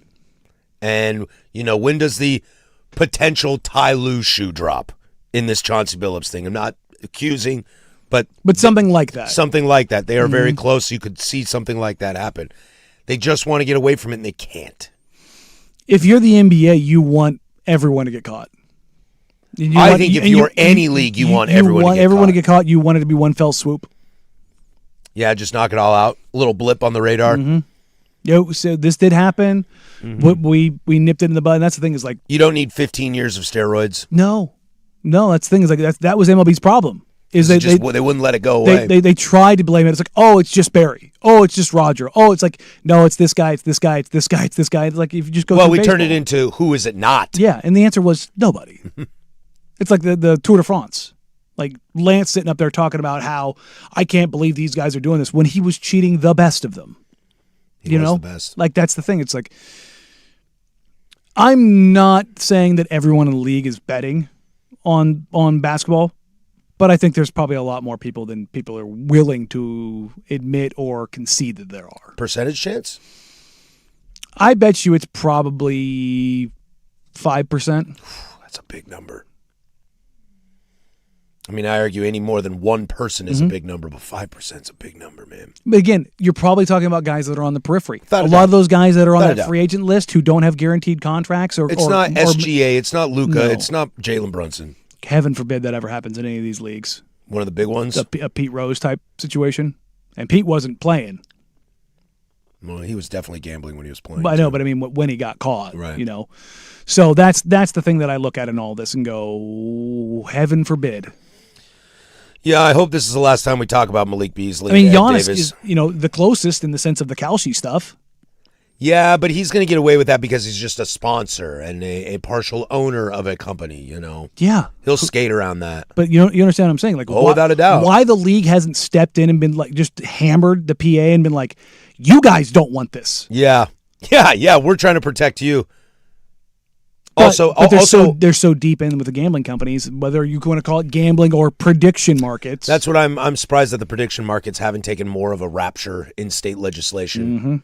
Because I know the state of Washington is, I don't know if they have made it illegal or if they're attempting to, but I read something a couple months ago, something that the state of Washington definitely does not want prediction market. Well, not only that, they control their gambling through tribal. Yeah, they don't get their cut. Yeah, that's true. Yeah, because you can't DraftKings up there. Which reminded me, if we do our over-unders, put $100 for the Big Ten, which we should do again. I will actually put it down this year. There you go. Problem is UW's over-under is 7.5, and I want to slam that under. That's tough. I want to slam that under. Yeah, I think it's probably an over, though. But I can't gamble on it. Yeah, USC's is 8.5, and I'm like, that's a tough one. That schedule sucks. I think they'll win 9, but eesh. We will have to do that coming up. Oh, yeah. I will actually put $100 down. Okay. I will actually do it. I got a Michigan ticket for you to pick up for me. Yeah, I can put ours down up there. Still sitting in my wallet. Closing arguments coming up next to send you on your way. The Firm on 105.1 The Fan. The new home.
All right, that's going to do it for us. Closing Arguments brought to you by Less Skin Law. Visit LessSkinLaw.com for more information. Coming up on the program tomorrow, it's a free consultation Tuesday, so we'll have that for you as we always do. And who knows, we'll dance around. We'll take a peek at stuff. We'll keep our eyes on any chatter in the NBA, especially in relation to the Blazers. I've got some interesting stuff that I want to talk at some point about stadium renovations. Not the Moda Center, but just stadium renovations on a whole. I've got some interesting tidbits on that. We're going to have to get to MLB updates at some point. MLB and MLBPA. You want to go there? Not right now. We don't have enough show left. I know that. I mean, do you actually want to go there? Because I don't know if you can take your stance anymore. I wrote down here on our show sheet, what's it going to take to come together? We're going to have to actually try to answer that question. You can't just come at me with, they're going to go to the lockout. I know, but they're going to have to eventually fold. So what's it going to take? That's the coming together. Folding like a deck of cards. So we'll have that conversation. Who knows when we'll get to that, but we'll have some fun with it. Let's see. Some news and notes to clean up here on our day. As we followed along through that game, Brazil beats Japan 2-1 to advance to the round of 16. They will take on the winner of Norway-Ivory Coast, which should be a really fun game. That should be a really fun game. That's a styles make fights matchup. Very much so. Germany and Paraguay coming up at 1:30 for your World Cup needs. And then the nightcap is the game. The Netherlands and Morocco. This game is in Mexico. Should be a wild atmosphere down there, so that should be pretty fun. Ivory Coast, Norway at 10 a.m. They're playing that at Monterey, aren't they? Mm-hmm. Yeah. Look, Stadio Azteca is cool and all elevation. Monterey is gorgeous. Yeah, so is the Guadalajara Stadium, too. Monterey looks AI. Like the photos and the videos that are coming out of there is like. No, that's Guadalajara. I thought that was Monterey. I think that's Guadalajara. The one with the rolling mountains and hills in the background. I thought that was Monterey. Checking. You are correct. It is Monterey. Yeah, it's Monterey CF that plays there, right? The Guadalajara Stadium sits up on a berm. Mm-hmm. Like they built this grass on the sides of it. That's what that one is. Yeah, the Monterey one, man, it looks the fake. Mountains, yeah, it reminds me of remember when I showed you BYU's baseball stadium? Yeah. You're just like, that doesn't look real. That's super dope. Like there's one in the hills of the Appalachians out in West Virginia. That's real gorgeous too. No, man, there's when you get those kind of stadiums, man, it's cool. Mexico will get Stadio Azteca tomorrow as they take on Ecuador. That is going to be a crazy place. France, Sweden is your mid game tomorrow. Where are they playing at? France, Sweden? Mm-hmm. That's here, isn't it? New York, New Jersey. Oh, okay. New York, New Jersey Stadium, also known as MetLife. It's all very dumb. Ivory Coast playing Norway at Dallas Stadium, also known as Jerry World AT&T. It was funny. I can't remember what game I was watching it. They were calling the game and they're like, and we're coming to you live from New York, New Jersey Stadium, and I was like, my brain just reset. I was like, where? Well, where are you playing at? It just did not click for me because it was like it's on the state border in the middle of the river there. Yeah, right there. But it just did not click for me because it wasn't being called MetLife. The Golden State Warriors, they want to reunite LeBron and Anthony Davis on that squad and be the geriatric home of the NBA. Yeah, I don't know if I buy that. I think that's a leverage play for LeBron and AD to get their money. And LeBron wants his money from LA? Yes, because LeBron's been there for 9 years now? It is true. It's been it's one of his longer stays. Look, not just that. It's like LeBron's 3 months younger than me. You know what I don't want to do right now? 6 months older than I am. Move. Yeah, that's the truth. You're 9 years. You're moved in. I got my grocery store. I got my coffee shop. Do you know what I mean? I know where I like to go to eat. Everyone's like, well, he's getting all the money, and everybody's gonna, he's gonna pay to have movers. I'm like, it doesn't suck any less. Like when you've got kids, well, Bronny's out of the house. I'm like, I don't care.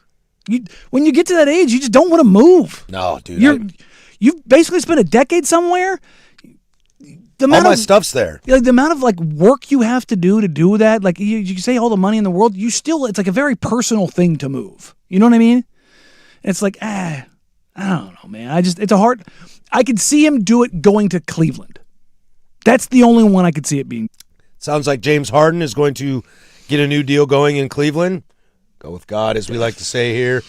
Good luck with that, Cleveland. The Heat have signed Andrew Wiggins to a 3-year deal.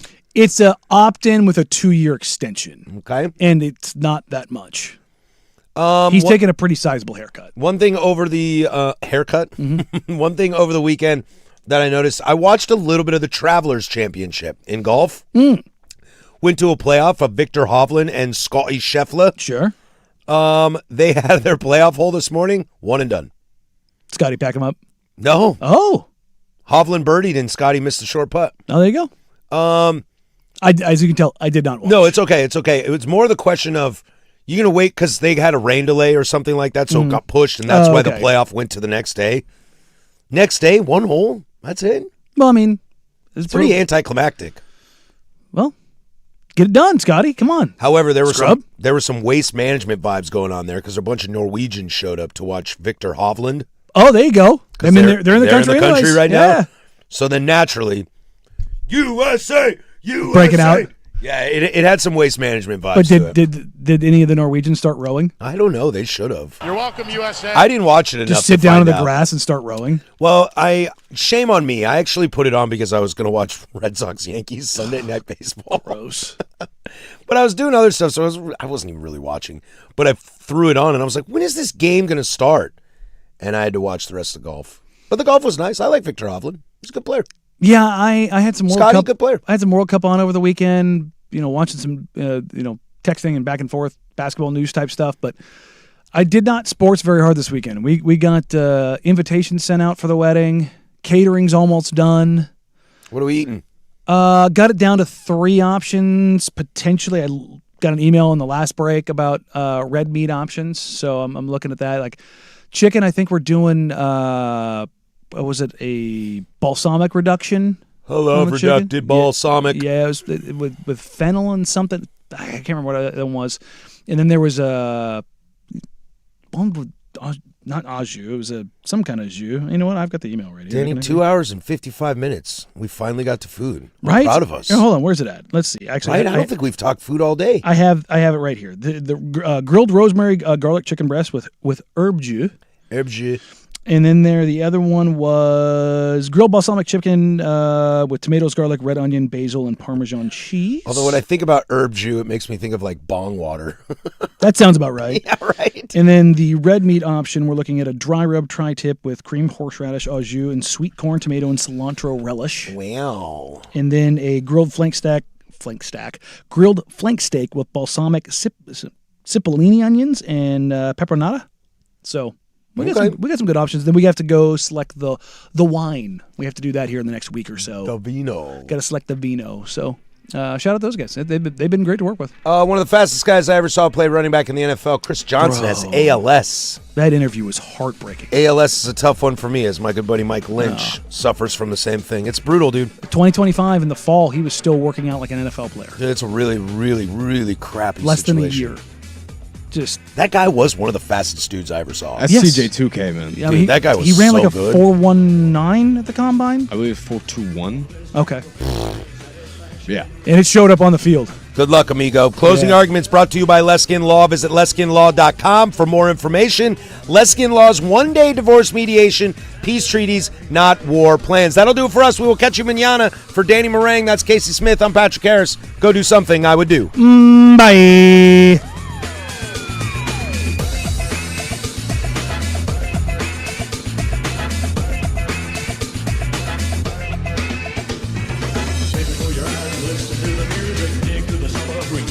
Portland Perks. Looking for some fun that the whole family